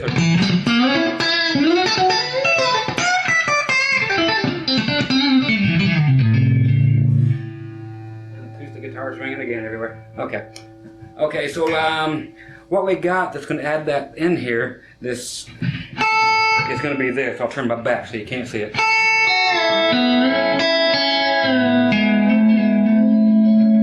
Okay, so all you have to do if you ever play steel guitar, pedal steel, is remember there's more than just a couple high strings. There's low strings in there too, so you got to play them. So this gets you in there. All it is this typical steel bend. I'm going to do it in the key of A because I like it there and it shows up easy on the camera. Is pinky 5th fret E string, and your ring finger 5th fret B string, and your middle finger 4th fret G string. And all we have to do is, for the most part, is E string, B string, then G string. Bend that whole G string up a whole step, 2 frets. Okay? That's our basic lick. I like to do the bend the B string too.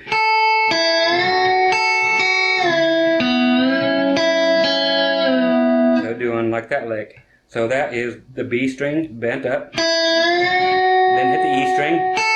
Hit the B string. Release it. G string. Bend it. B string. G string. Release it. And then we're going to tap on the A string at the 11th fret. Okay? And then At the same time that we're getting ready to bend this G string back up. Okay, so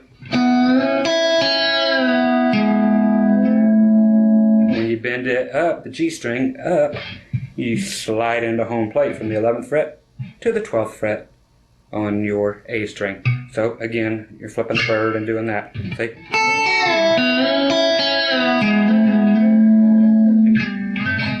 And you can do that. And you can see I'm going at the same time that I'm doing.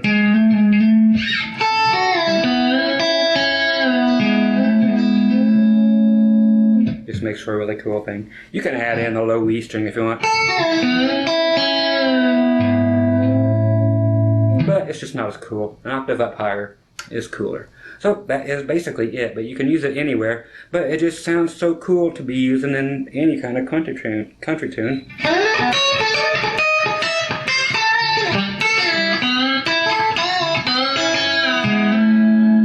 Okay, or just the end of the song.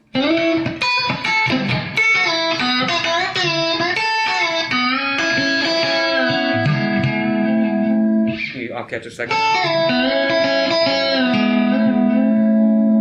There, I got it. I'll leave it in, mistakes and all. Hey, that's what I'm here for. You guys put it all over the neck, have fun with that. It's just a nice, groovy little lick. Brought to you once again by the 1983 Gibson Corvus 3. That's right, folks, the 1983 Gibson Corvus 3. All electronics and a rag top to boot. So you can, hey, crush out a marble and enjoy the ride.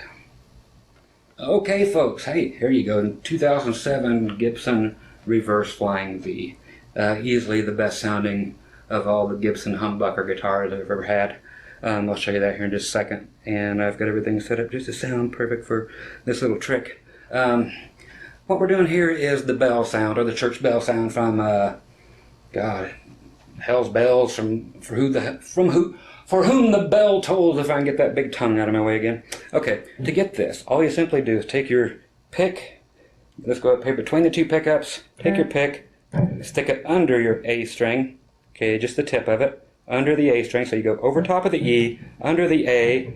Now you're going to actually grab the pick and flip it upside down. So now your E string is on top of your pick. Okay, so your low E string is on your pick. Move that sucker to the 7th fret. Make it so that your little pointy end is kind of like that.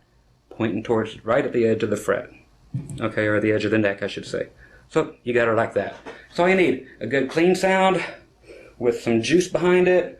I've got it on the pickups, on the bridge pickup, and I have the tone or the volume rolled back, since that's the only control on here, just to kind of find my sound, because you'll have to mess with the tone on this till you get one that you like. And then simply tap on right here next to the actual bridge saddle on your low E string, so like right in front of it ever so slightly. Hit it with your fingernail.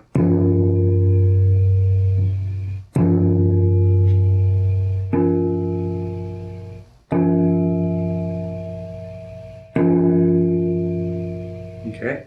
You can bang on it a little more. If you hit it with just your flesh, you get that sound. Hit it with your flesh and your fingernail, you get that sound, which is more authentic. So hit it with I hit it with my fingernail.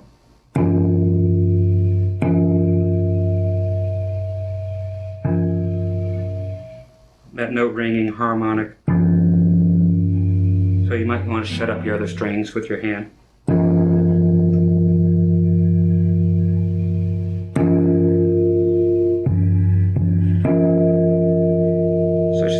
Right back there, right on top of that saddle. Okay? And that's just the natural sound of that thing. Again, this was a YouTube find. So you can have a dull with your finger, or add some fingernail for some brightness. And you can mess with your volume. That's why I turned it down a bit. You'll find what works for you.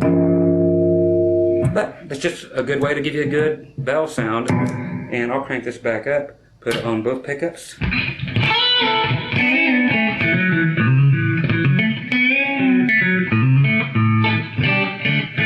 Go to the neck. And fun, just stuff here. Go to the bridge.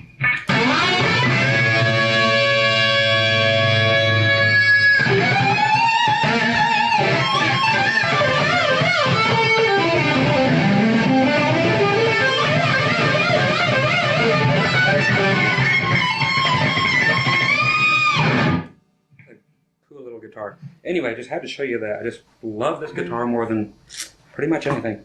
So there you go.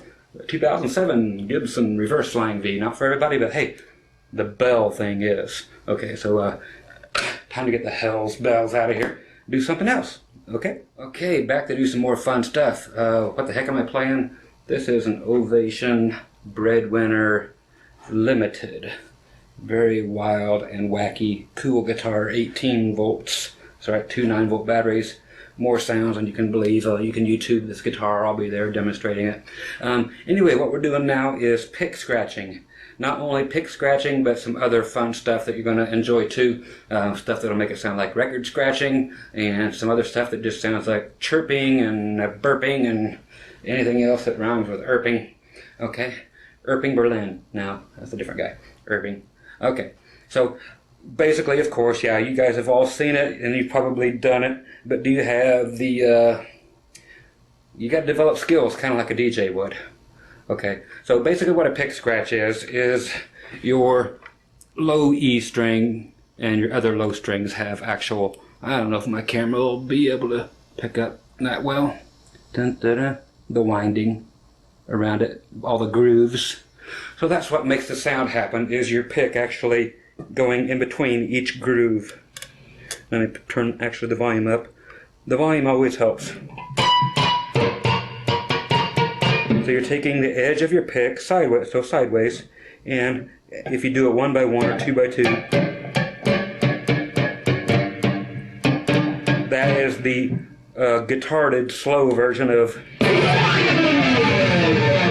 the old thing you're used to hearing. Okay, so you'll hear the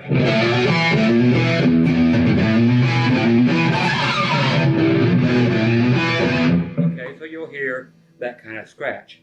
Okay, so that's just going, for those who don't know, everybody else sit back and let these people wait their, have their time. So you're taking the pick, just taking it, running at the length of your guitar from the high side to the low side. Low side to the high side sounds different. Okay, and at the end I went ahead and went to the high strings. So it chirped right at the end.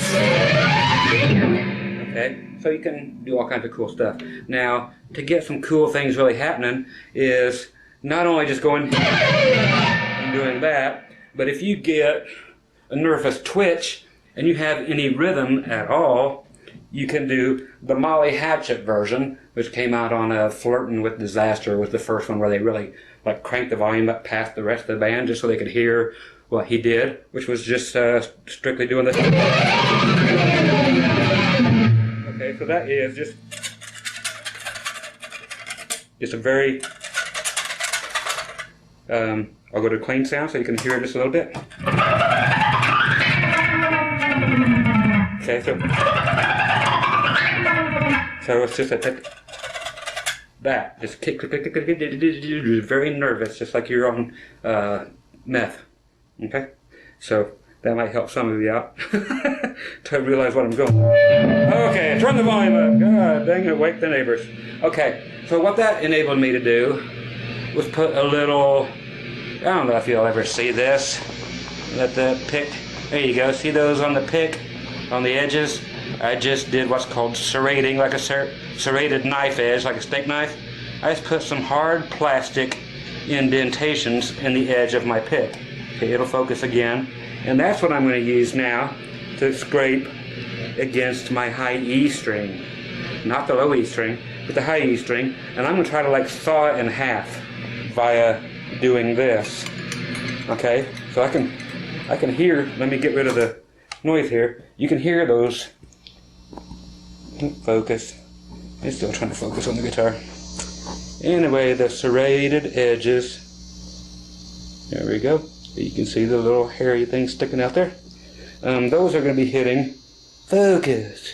Magic. Okay. Here I'm hitting those spots in there where it made dings and stuff. You can scrape it on here too and just make some dings. Scratch in a ding or two on the side of your pick. Put a couple more in there. I'm just actually like filing them in there. I always do this and file another dent in the side of it. Now this creates a great thing for you turn on your distortion, put it on your high E string, and start sawing. And turn the volume up again. It's a very important thing.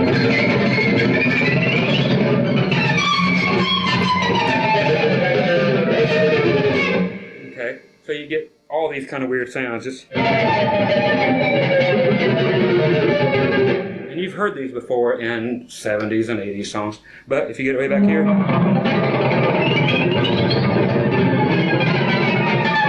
Okay, so let me go to the...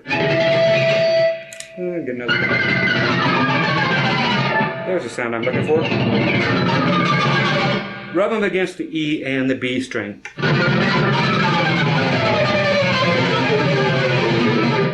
So you get that effect. You've heard it before, but how did they get it? And that's how they got it. So that's the E and the B string together. And that's very classic. Same as I was doing here on the low E. So there's so many pick scratch things you can be doing. Okay. Some people call them herpies and some people call them chirpies when you get them up here. So you can bounce them up and down.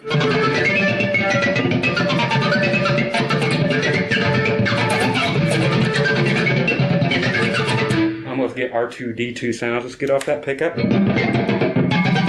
Nope, gotta add the other pickup as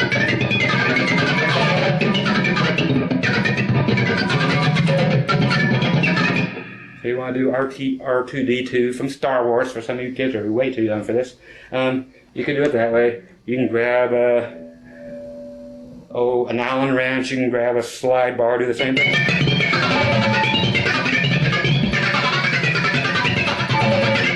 It's just a slide bar. It's just bouncing it on top of it.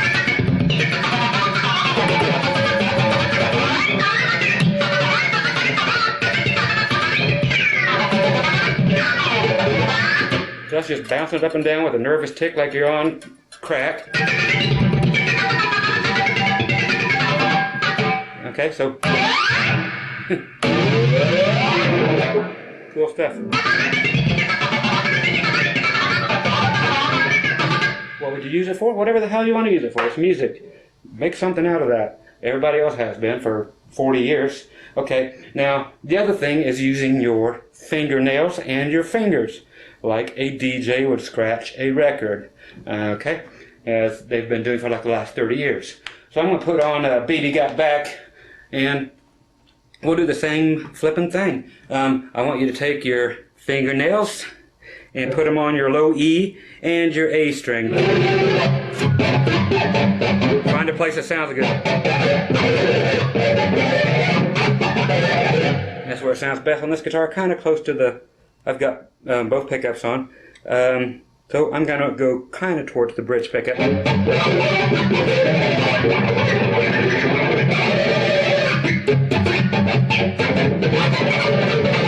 You try to do like the record scratching stuff, but play along with it. Like, check this out. Here comes Baby Got Back. Okay, so play along.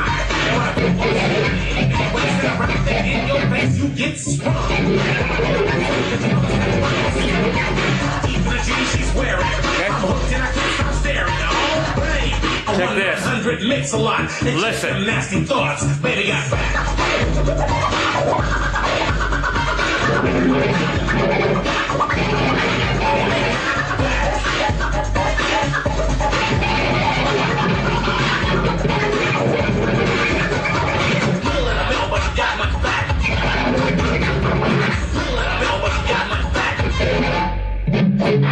Okay, so same thing as that. You're just playing around different strings, different everything, using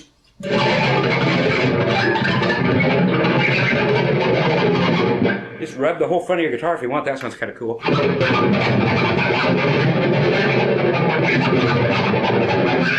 think that sounds closer than what I've actually heard. Do it just like an actual DJ. Rub all your strings. So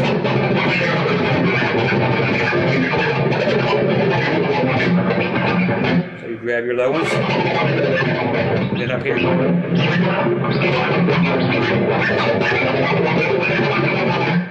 Sounds like a flipping dang close as far as I'm concerned. Listen again. Yeah, I like it.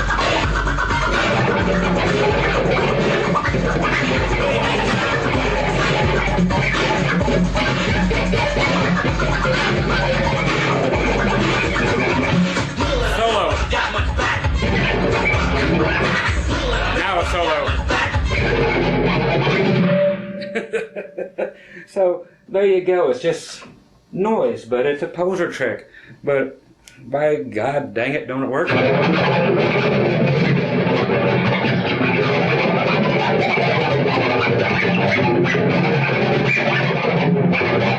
if I had any rhythm at all, hey, we'd be there. But just a few little fun things there for you, by golly. Just poser tricks. That's what they are. So, enjoy. And again, the Ovation Breadwinner Limited right here for you on this guitar. Doing the Sir Mix-a-Lot. Have fun. Okay, now here comes something that some people get confused. There are the guitar spins, where you take the guitar and spin it around your back, blah blah blah, which you have been shown, or will be shown, depending on what order I edit this in. Yeah, pro all the way, folks. Anyway, I'm going to show you something, and yes, this is the real deal. It's just a Les Paul. I've done this with multi-$1,000 guitars. This is just a couple thousand. This is just a cool thing that people can't believe you're doing, especially other musicians. They're like, man, you're a dumbass for doing that. Like, no, it looks cool, and I love being a poser. It gets me paid, and gets me paid well. The thing about this is you cannot do it with a strap on, you can't do it with a guitar cord plugged in, you can't do it with anything. So what good is it? It's just something that looks cool as you're taking a break. See, nobody teaches you stuff for when you're getting ready to take a break. The thing is, you undo your cord, you undo your straps, get rid of that junk, take it off, and as you're walking back to, like say, here's your guitar stand. Say your guitar stand is right there, you're walking back to it. Cool thing right before you put it down is to grab that guitar, and watch this, kids, and it always ends up facing forwards, just like it is now, never backwards. Okay? You actually do this. Okay, again, that's about 6 rotations. Okay, it always comes back forward every time. Okay, so you grab it, it comes back forward. Okay, who would do that? Me. You can too if you want to do it. I've never ever dropped a guitar, and you can't unless you're just a tard. Okay, so here's what it is, and when I go, why do I do that? Like I said, for fun, here it is going on the stand. You hit it, you nail it, you put it down, boom, you're off to talk to whoever. But it just looks cool. You drop your strap and your cord, do that, flip it down, toss it on there. Just like, man, I just did something cool with the whole set. That is kind of the icing on the cake. Okay? So the way to accomplish this, and yes, I'm using the heaviest guitar in the world for it. You simply, hell, I'll grab a Strat over here since it's lighter and I'm tired. Okay. So I got the old, let's say we take the old Strat. Okay. This is my baby. And yes, it's been through some fun. Again, same thing. And it comes forward. Comes forward. Faces forward every time. All it is, you reach down like this. You grab a guitar just like you would if you were carrying it to school. Just like a notebook. Unless you have an Ibanez gem, then you run your fingers through your stupid guitar. Okay, so you grab it like that. Here's the main thing to keep it from crashing and hitting the earth and dying, is always keep your hand around like the 2nd, 3rd fret, and just keep a hold of it.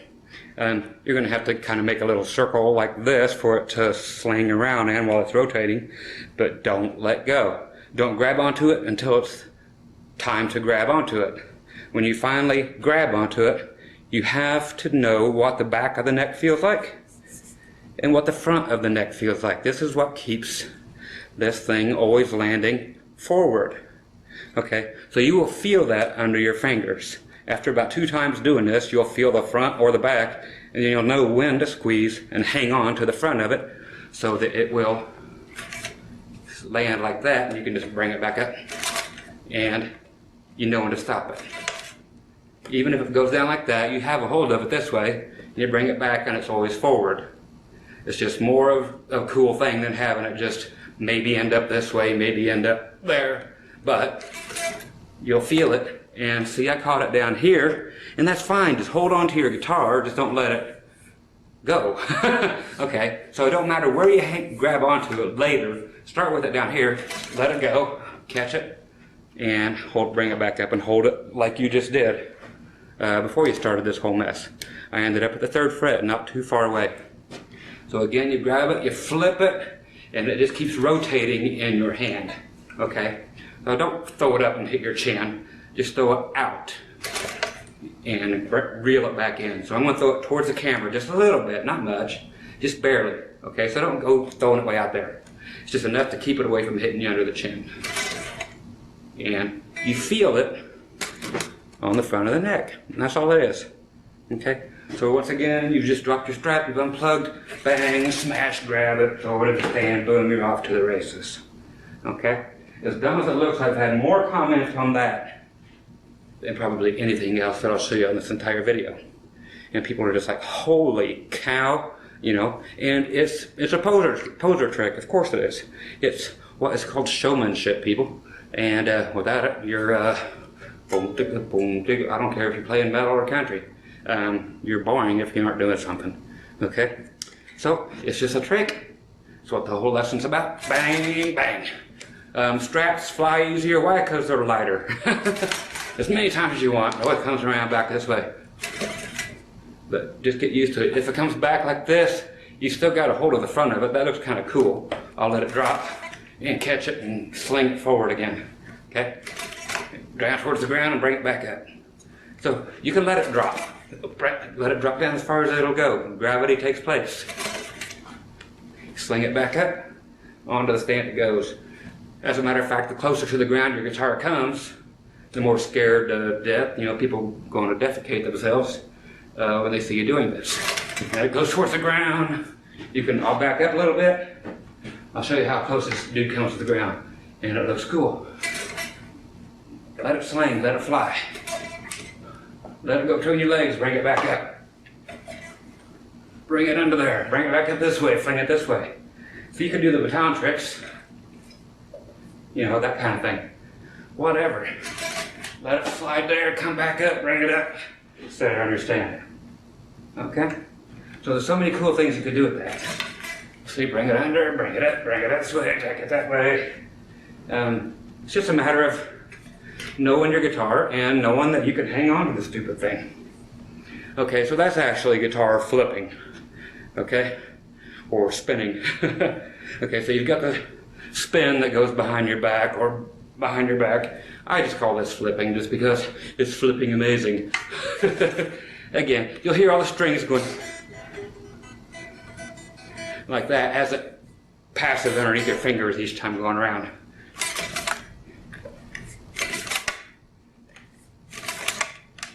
Okay.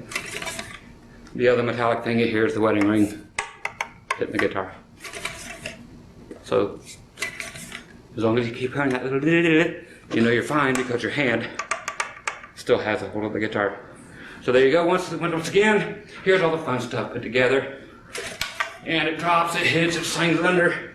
You do this, you can do whatever, your parade marches, and there you go. So once again, as a full series of these little tricks put together. I know I've showed you this 3 times, but here goes the last cool thing before I shut the camera off and go to the next one.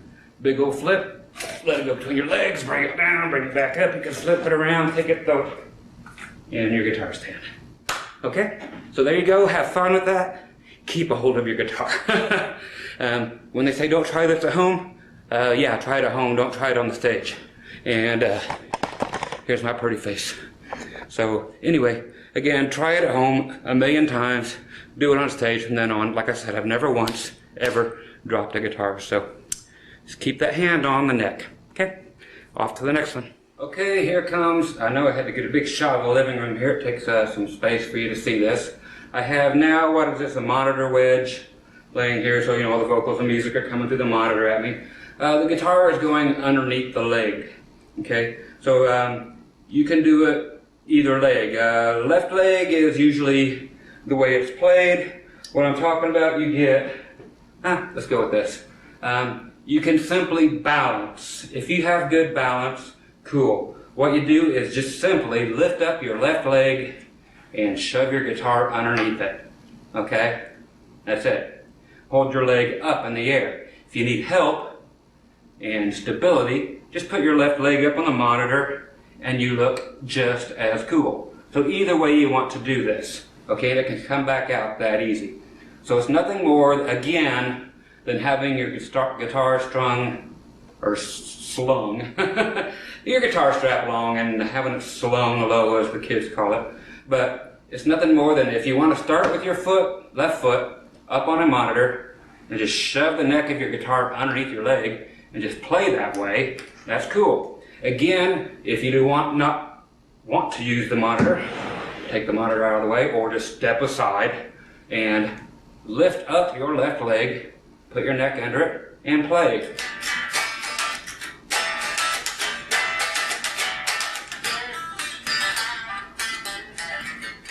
If it starts to come down, take it off, look cool, and play it off and spin around in a circle like I just did.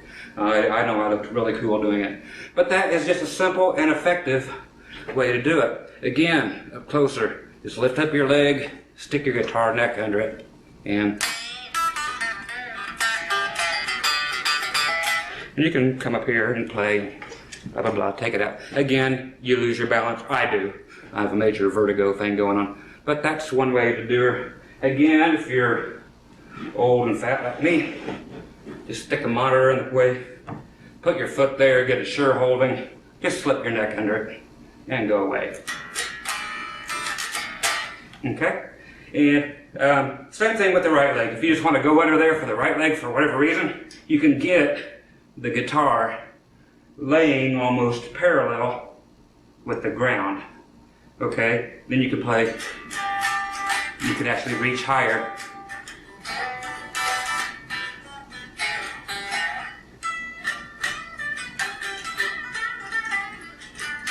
I know, I've got an amp behind me, I should turn it on, but we're here to learn the tricks. Okay, so the guitar is almost laying face down towards the ground. You could put it right underneath your butt and sit on it if you want, if it goes underneath your right leg and with a monitor.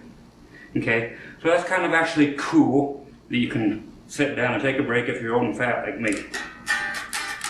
But you get more access to the higher frets the way it comes. So once again, left foot up on the monitor, shove it under. Go anywhere you want to go. You can still, I'm up to the 19th and 20th fret. You can go all the way up under the left leg. And again, just sling it out, back it is. Okay, same thing, like I said, if you have a good case of balance, okay, a case is 24, not 23. I had 23 balances on my last one, that's why I fell over. A whole case of balance is 24. Again, I know, I'm guitarred, I love it. I love getting old and losing my mind. Just lift the leg up. You can pop around if you want. Hey, I'll look posing for you, but that's just a cool little thing I actually just found surfing the net, and I just thought I'd pass it along. So I'm going to start using that. I've actually done the one with the monitor in the past, but a couple little variations there after doing some research just to do this video. And all is good. So a little under the leg playing with or without the monitor. So just take that one for what it is and have fun with it, because you will if you don't try it. too bad. It's just a really cool thing, and it makes you look cool. Chicks dig it, and that's the most important thing, okay? Other musicians are always going to say, man, what a poser. But that's what this video is all about. You're going to get some they ain't, okay? It's just the way it is. People eat that kind of stuff up.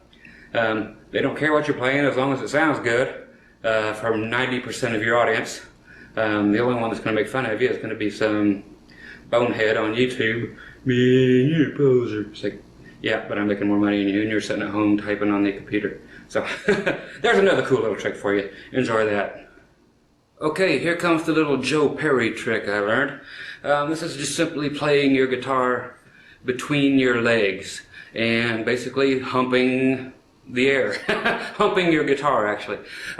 You will need, I'll bring it down here to where all the action really is. You don't need to see my pretty face. You will need to actually have your guitar slung low. You can tell from the lovely crotch area. It's low, but not too low. Okay, now what's going to happen is the final result is going to end up being this. Your guitar is going to end up between your legs as thus. Okay, so you can see how that is. And you'll, let me go over here to mode.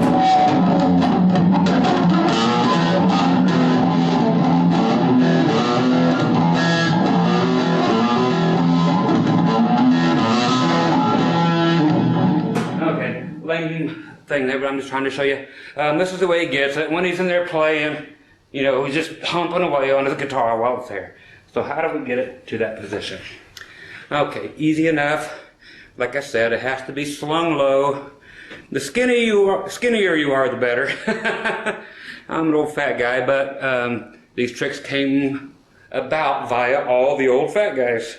So, what you do is you take this strap, and it's going to actually have to come off of your shoulder and go down to your elbow.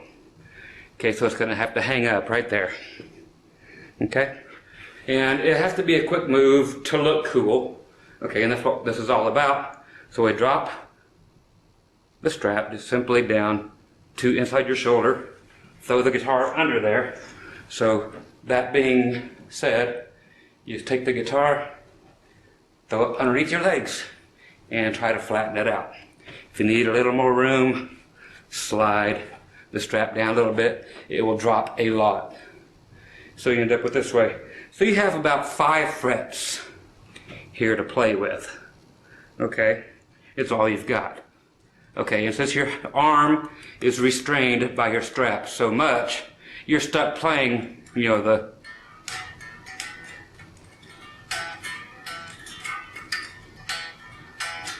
type of thing. Okay, so that's all it is, and you bring it back up just like this. So you just actually, let's bring the camera up. We'll show you the retrieval move. Okay, so down, you simply drop the strap, let it go to your elbow or a little farther depending on how fat we are at this point. Take the guitar underneath, lay it out flat, pull it up by the neck until it ends up horizontal with the floor. Okay, and then you can grab it and shove it and hump it and do all this cool stuff that's going to really impress the chicks. Okay, and then again, just reach under.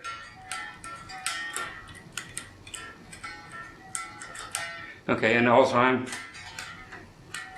Okay, and to bring it back up, grab the neck right by the body so you can take it out.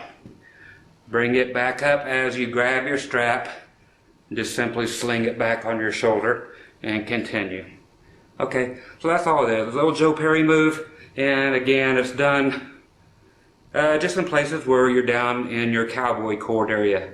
So your 0 through your 5th fret are exposed to the front of your legs. Okay, so one last time, just down, boom, hit it, you're there. Start playing. Now you can get way up here. Depending on how good your reach is in between your crotch, you know, how far you dare to go in front of people. You know, if you're playing a Mormon wedding or something, you may not want to do this trick, but hey, if you're out there and it's girl getting time, or whatever, man, just shove it in their face, feed it, and there it is. And again, just lift your leg up just like I did there, bring it back up. You are good to go, my friends. So there is the Joe Perry between the guitar legs thing. Again, just keep your straps slung low. Let it rest right here in your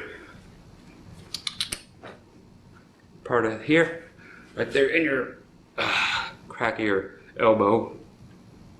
And if it won't make it, let it go just further down, and it'll finally go to where you need it. So now it's below my elbow, but it's still against me. It's not going anywhere, especially if you have strap locks. And again, to bring it back up, grab it anywhere. You can lift a leg, take it out, whatever, sling your strap back. If it comes off, like I don't have strap locks on here right now, just pop it on. You're good to go. Okay, so there you go. Have fun with that one. It's a really cool one. You can do it with your leg up on a monitor, which I'll show you here just shortly. So there you go. Once again, the Joe Perry between the legs guitar humping the thing guitar trick. Enjoy that one. Okay, now we're going to take the guitar and do the old behind the head playing. Hey, you like that? That's my cool dirty pops on my guitar.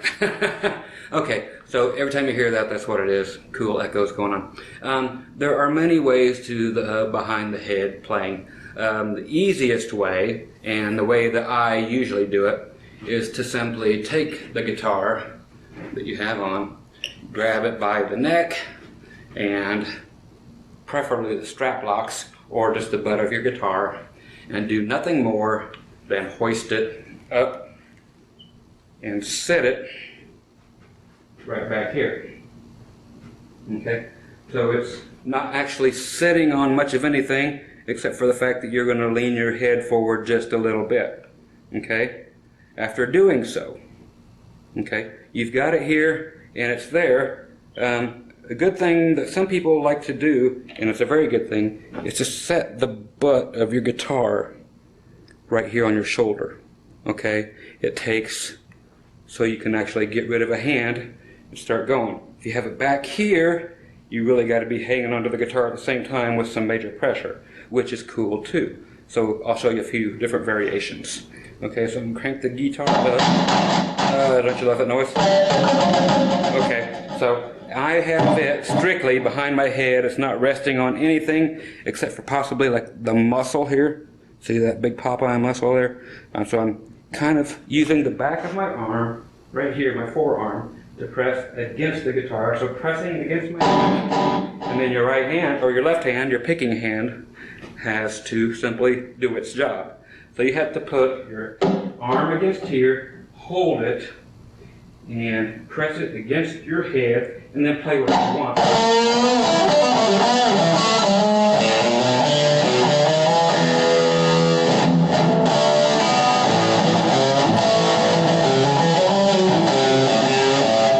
Okay, so there is that. Now I'm going to get it off my muscle and just put it kind of like this, which you can see all the way around. Yes, I'm a runway model. It's more to the side of me than it is behind my head.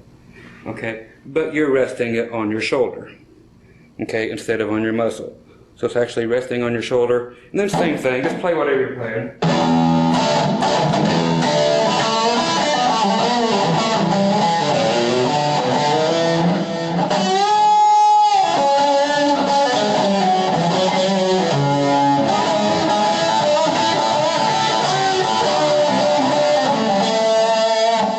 Yes, walk around, spin around.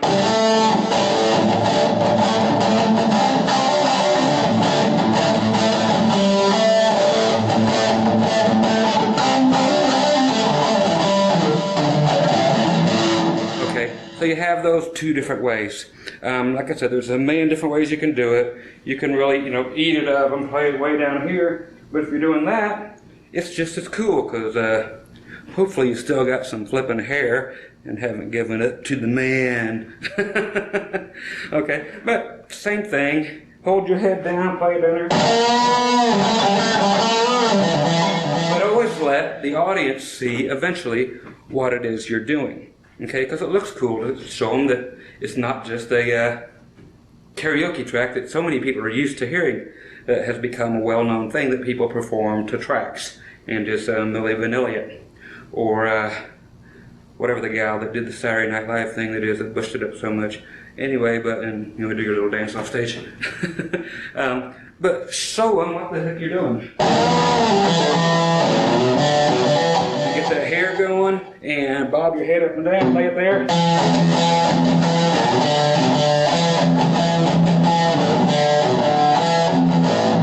Bring it to the side.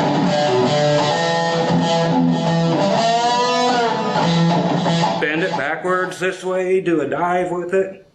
Okay, so just back here is cool, but there are so many other things that could be done with it. Go here, dive it down here, whatever you can reach, especially down if you're playing in like E. So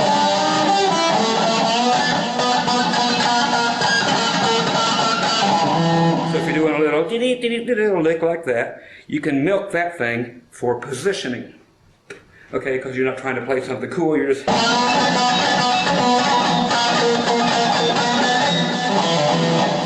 Go all over the place, get your hair stuck to me, like this, and have a good time. When you're bringing it back, just simply bring it back. Your strap's there, and there you go. Set it off.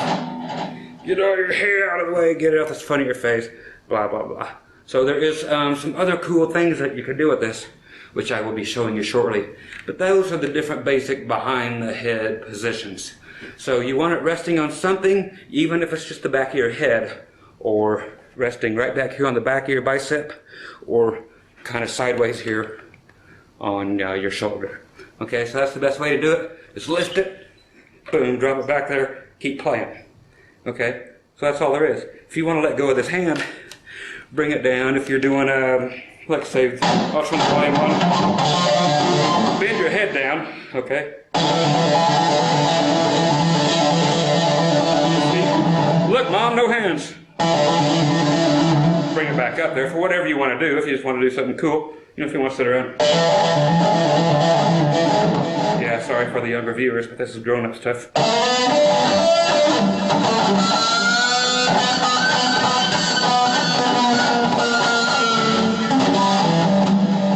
Let it drop over your head is always the better way instead of just grabbing it and bringing it back. Once again, dropping it back from the head. And back here, bend down, let it drop. It doesn't interrupt your playing. Just bend down, let it drop. If your strap is in the right place, let it drop. One last time, dropping it, bend forward. As long as you feel your strap behind your back, it's there. You can feel that. You can feel that it's in the right place. Feel comfortable just by bending over and do some monotonous little lick so you can concentrate on dropping your guitar. Swing your hair and go right back into your fun stuff. Okay? So there's your behind the head stuff in a more detailed way than you're going to find it from anybody else. Oh, he's amazing. No, I'm just a product of the 70s and 80s and lived through all this stuff, and it made me about as much money as it made everybody else. I'm just one of the guys that you don't hear on the album title. I'm the guy that was in the back and appears on the liner notes. But hey, tricks are tricks, and that's one of the best tricks around. Everybody loves that one. It's not a trick, it's just playing it somewhere else, okay? Some people have no arms and they have to play with their feet. People call that a trick. No, it's a necessity. I find it necessary to entertain people, not just play, okay? So some people are going to yell at you. Other guitar players who basically don't have the well, they're just flipping guitar is what it is. They don't have the will to give a good show. They just want to play other people's music and go by the wayside and die and never have a hit and never play big arenas and stuff like I've got to do. And if you want to do the big stuff, man, you better play like the big boys and put on a flipping show. So, I know, quit preaching, brother. Okay, so don't forget, clean your volume pots. Okay, so there's the behind the head stuff. Here comes some more shizzle from inside the hizzle. Okay, now we're going to do the behind the back guitar playing. There's a few different ways and a few different combinations we can do to get it back there. Okay, this depends on two different things. One if you use a wireless, one if you use a guitar cord. Yes, it makes a difference. There's a few things on this video that you can only do with one or the other.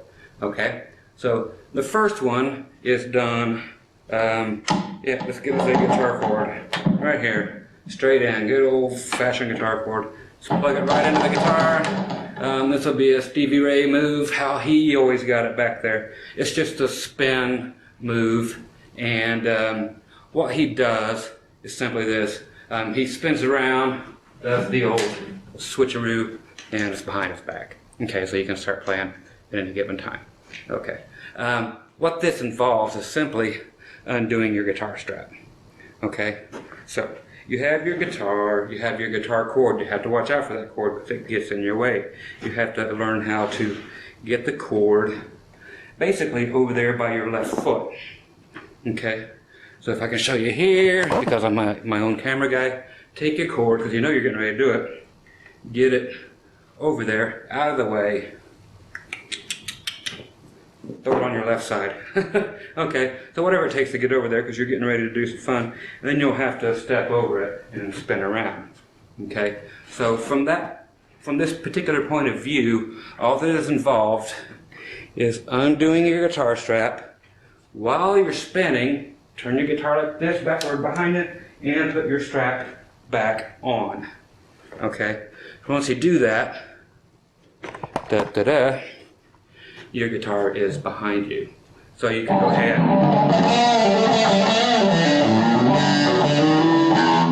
Okay, so, and to bring it back, you can either spin again or just take it, undo it, put it back on your...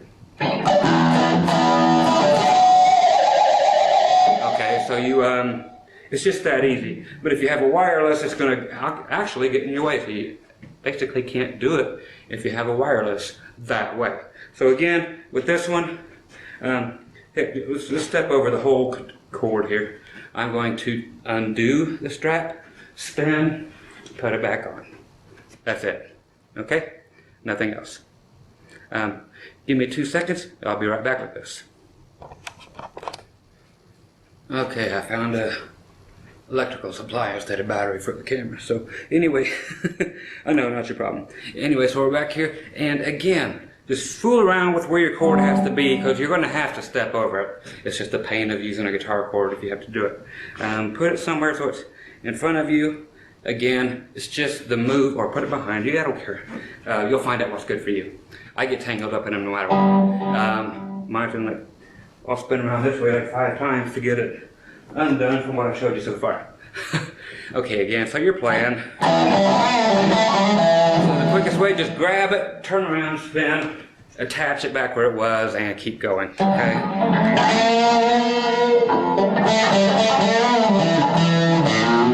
You have to hold it far enough away from you, which is generally going to look like this.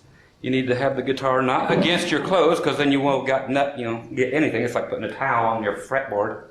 So get it away from your clothes by using your arm down here that you're picking with, and push it out of the way so that it's back like that far. You can do it like this or whatever, but your hand will be right here, holding on to the front of the guitar and pushing it basically away from you. So it just kind of acts as a prop between you. This is what most people don't show you. They just show you how to do this move, but they don't show you all the little intricacies and centricities. Okay, so you can play whatever you normally would play.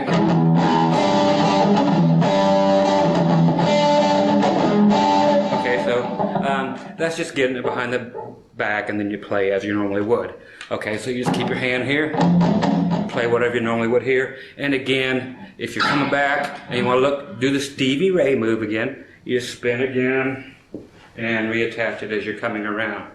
Okay, so again, it's behind you, you spin, you grab a hold of the guitar strap, and you unlock it, take it, and as you're coming around, you just hook it back on and keep playing. If you have strap locks, it's a bear, okay, but unless you know how to operate your strap locks really good. A lot of these tricks are good for strap locks. Some of them have to have them, some of them don't. Same as chords and not having chords. Okay, so now I'm going to get rid of this nasty guitar cord. Plug back in to the old wireless method. Find my wireless. And plug it back in.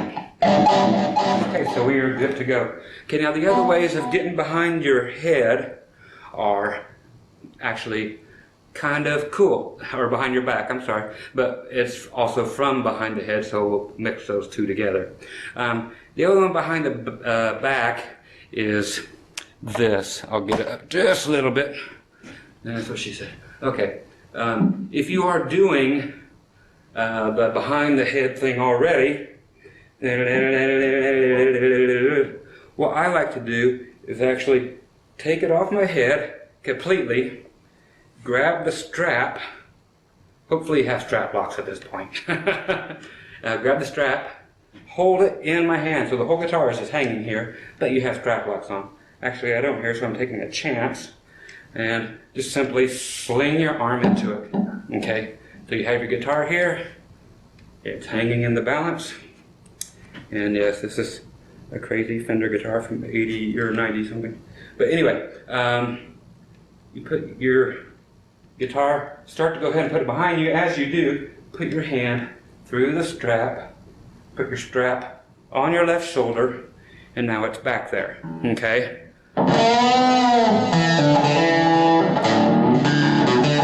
And play as before. And coming back out, you can opt to either go back and undo the strap, you know, and come back forward if you didn't have a wireless on now. Now I can't do it because the wireless was hung up behind me.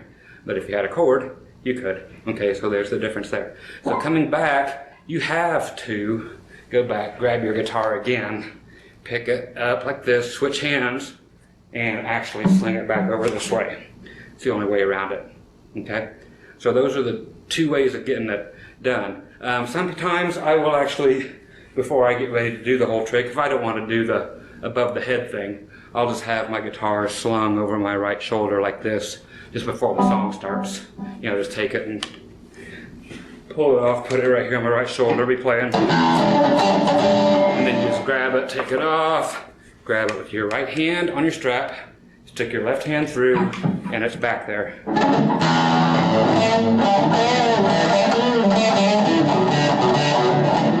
Okay?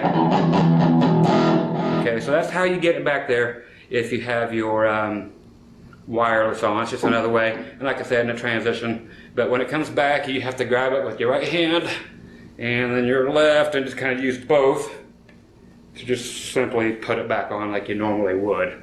Okay, so those are the two different ways to get it behind your back. So again, if it's above your head like we were doing earlier, so you're way back here, or I'm way back here.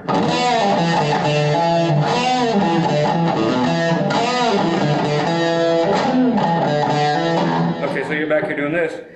You bring it down, grab it with the right hand on the strap, shove your left hand through, put it back here. Now here's the other little additional fun. If you have a whammy bar, which I do on this guitar, you can play with that on your butt. Okay, so you just have that thing stuck. I don't know if you can see the whammy. There you go. So it's nice and tight in that position. So before it goes back there, you can actually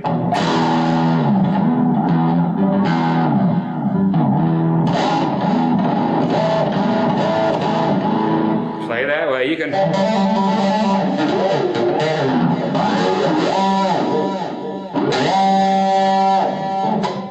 so all the stuff, you can play that way. So just fun little junk there. Now here's the other fun, really fun thing to do. Put your whammy down, and I'm going to take the guitar, and Stevie Ray did this a lot too.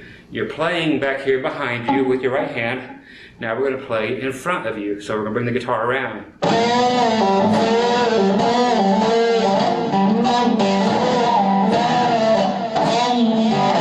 Okay, so doing the slow motion there. So you just have the guitar here. I'm just bending up on the second fret of the G string, just doing normal stuff that you would like doing E.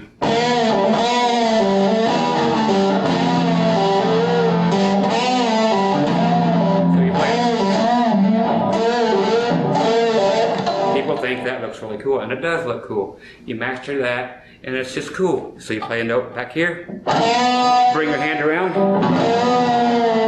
back behind. So you just take the guitar, you sling it out, play it here, throw it behind you.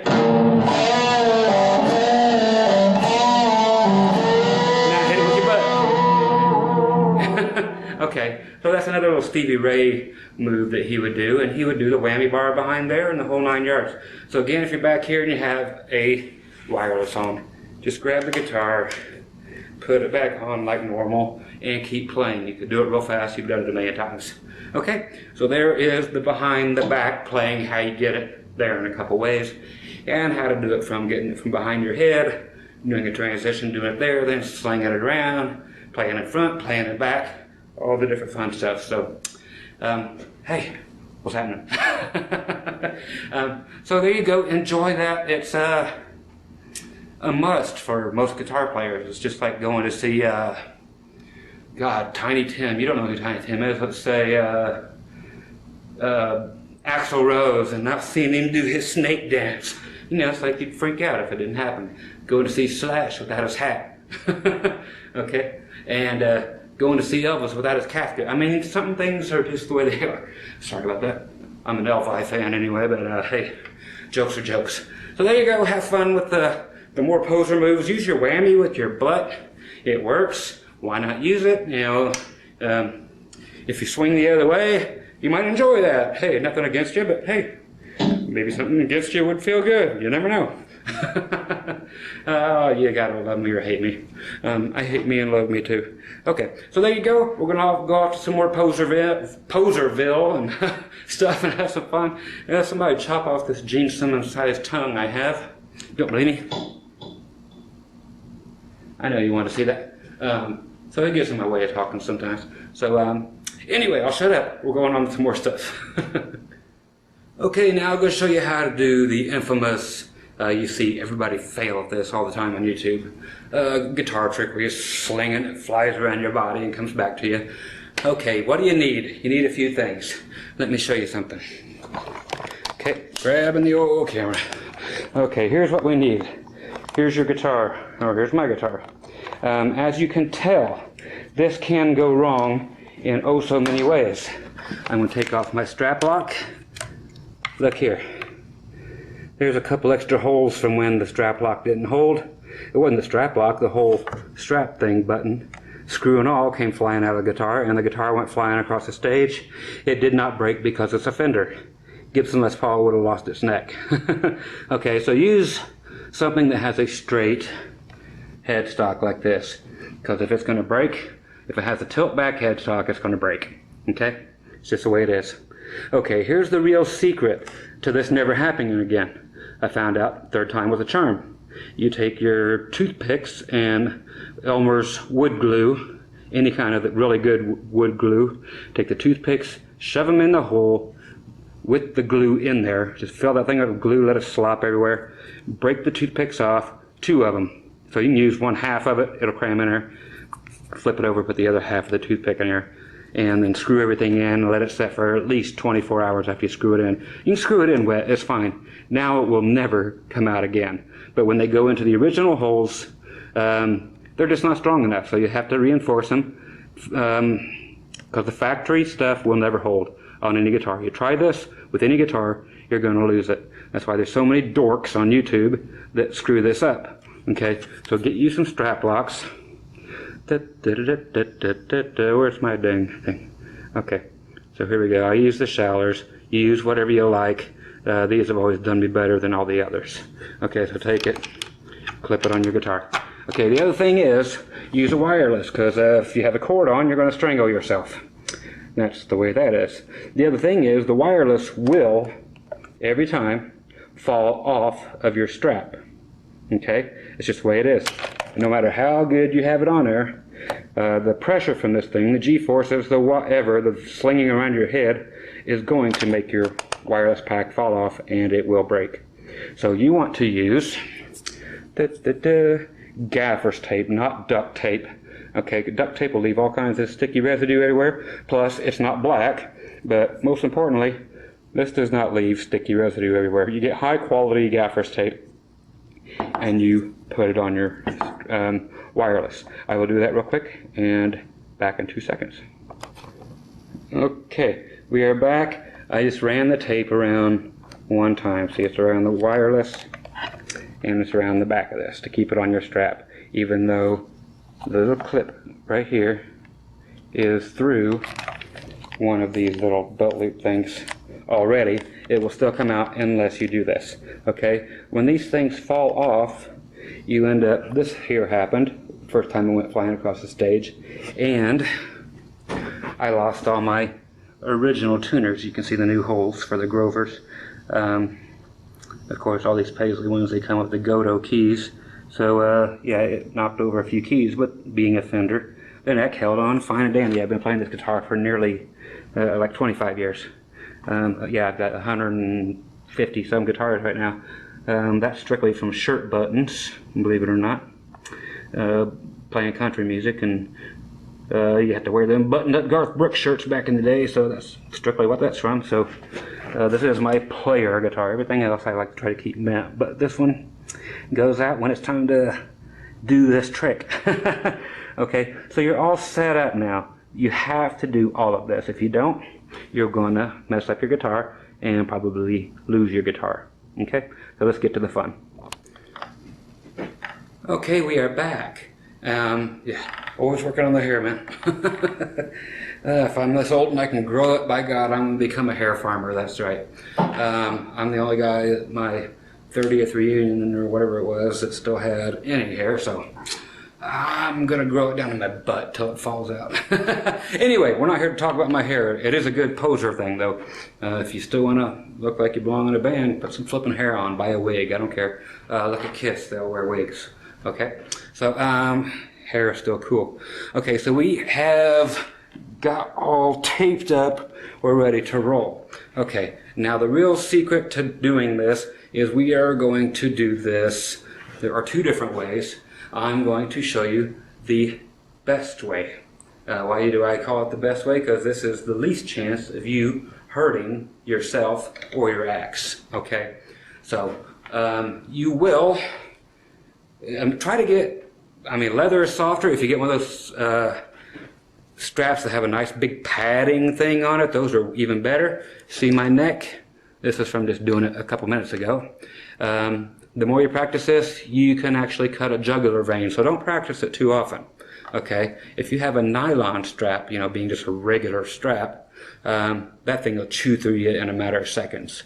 So you talk about a redneck, I am one right now. I'm only going to do this a few more times so I don't literally cut myself open. It's just the price you pay for either looking cool or looking a fool, whichever you want to call it. Okay? So I will let my cameraman, me, widen the shot for you. Okay, the thing you have to do with this, here's the big deal, is you have to get your stance right. Meaning, you have to put your left foot forward and your right foot back. If you don't do this, you're going to get slammed in the sack.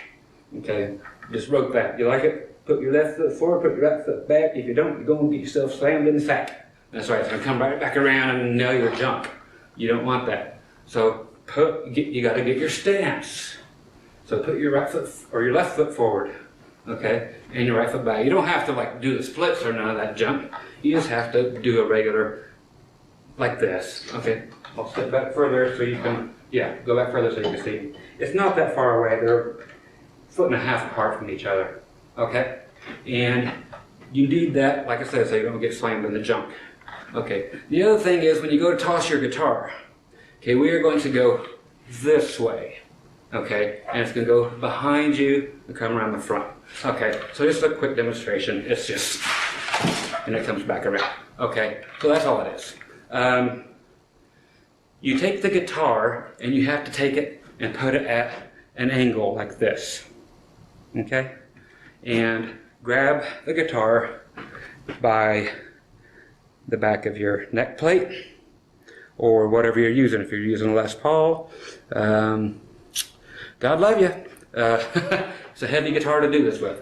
But grab it by the neck plate. If you don't have a neck plate, grab it in the same place. Okay? A Strat is a great guitar to do this with. is just built for it. I mean, it has relief, it has the bolt-on, that gives it some extra bounce, and it's just not going to break. Trust me, I've lost my guitar 100 times by doing this, and it's never once broke. It's always been this guitar. It has bounced back every time. Okay, so keep that in mind. If you have a Les Paul, you lose it once, it's gone forever. Okay, so grab a Strat or something like it with the bolt-on and a straight headstock that is not tilted back. I know you want to use your Jackson or whatever, and blah, blah. If you get the trick down really good, fine, use it, take your chance. But even though this is a expensive Strat, it's beat to hell now, so it's not worth anything except for to me. Okay, so again, you take your guitar, turn it sideways, kind of like this, not very much, just tilt it like this. Okay, you're looking at a 15-degree angle. If you're familiar with your angles of your dangles, about like that. Here, I'll suck my belly in so you can see it. Okay, and you grab it at the headstock. You don't grab it, you just hold it there.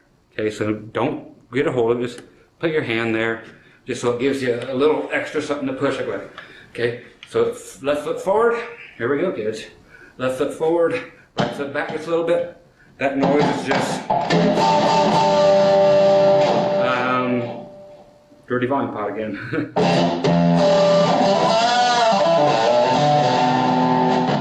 Okay, dirty pots. Okay, never want to smoke dirty pot. Okay, left foot forward, right foot back. Get your angle right. Now you're going to take it, pick it up, and zing it like you want it to go around you. But if you don't have that angle, it's going to nail you in the back of the head and possibly knock you out and give you a concussion. I used to practice this with an old Epiphone and a football helmet on. Okay, so the thing that has been found out, and if you do it this way, you're probably not going to ever need that. When it's going around, tilt your head just forward a little bit, just like that. You know, just keep your head tilted forward, not so much that you're trying to look down at yourself, but common sense, okay? So we're going to just toss this puppy and let it fly around us. It's just gravity. The first time you do it, it's going to scare the holy hell out of you, but it's going to come around. And you sling it hard enough to come around. And you can do this 4 or 5 times in a row just by using your body. I'll kind of give you an example. I'm not good at it, but the one part I am, the first part, which at one time was plenty. The rest of it, you know, it's extreme stuff. So there's people that could do it 20 some times, but then your neck is just bleeding everywhere, which looks cool. Don't get me wrong. Okay, so again, 15-degree angle, right or left foot forward, right foot back. Have your jack messing up on you. Take your guitar and again, grab it by the back of the heel of your guitar, whether it be bolt-on or not. Grab it by the headstock so you have some extra to push with, and that's all you're going to do is just toss it around out that way. Okay, that is the big thing. Tossing it down and up. So you're going down and try to give some upward force. By the time you finally let go of this, you're trying to throw it around you. So you're making that same motion, but you want it to go around you. And keep your head down and let it rip. Okay, that one hit my shoulder, which is fine. Just give it a good heave. Okay, just once. And really toss it and get your junk out of the way. I actually didn't bend down at all, so it came up and hit my shoulder. And sling it around, you're good. Okay? Just catch it on the way around, it stops. Like I said, I'm not good at doing it, but you can actually use your body motion and continue the momentum and try to get it to go around 2 or 3 times. If I tried it twice, I usually get it hung up because I'm just no good at it anymore. You know, the 80s were a long time ago. So I'll try it once, but I will screw it up, okay? And I'm going to leave it on the camera when I do. I guarantee I will, okay? So you grab it again, toss it. Okay, that time I got whacked in the head. It happens. Okay, so if you get your hair out of the way, give it a toss. And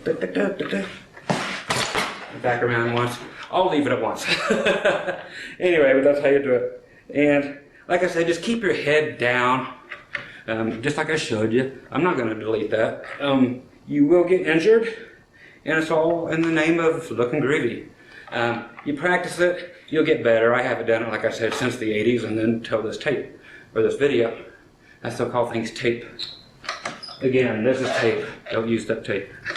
Okay, so that's the basic spin.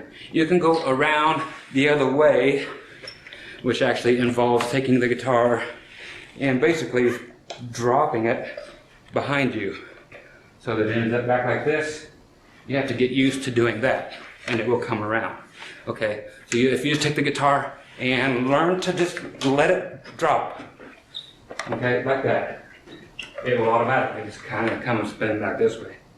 Okay, so again, if you're going this way, let it drop, and it will come around and back this way. Again, let it drop, and it will eventually fly around. What I'm having right now when it comes around is this issue, which is why I'm not going to continue to do it. Coming up, watch my wireless. Right there, it's coming up, and it's going to get stuck on me as it's coming around. So you might have to put your wireless on upside down so that the cord is not right here, where all your redneck stuff is. So maybe put your wireless on upside down if you're coming this way with it. So it will get stuck on me. But again, if you're going this way and you want to toss it that way, it's fine, toss it and let it drop. You get used to letting your guitar drop. And it will swing right around on its own when you give it the full force. But again, right now I have my wireless taped right side up instead of upside down. So I know I could turn the strap around backwards, but there is the basic guitar swing or going around you. Again, just for fun, right foot forward. See if I can kill myself again. Or left foot forward. Everything, I'll try to listen to everything I said. Get your guitar at an angle.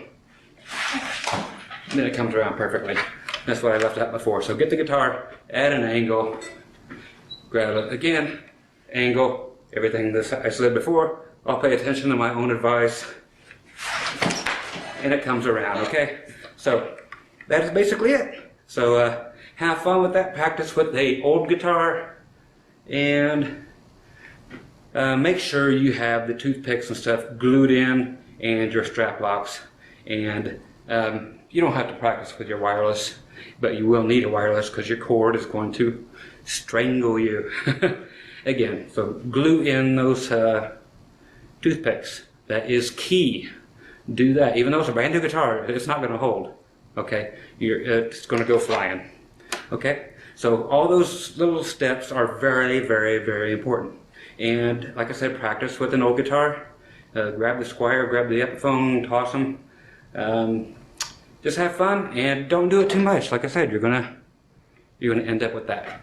Okay, so do it a few times until you get right, then take it on stage. So practice, practice, practice at home.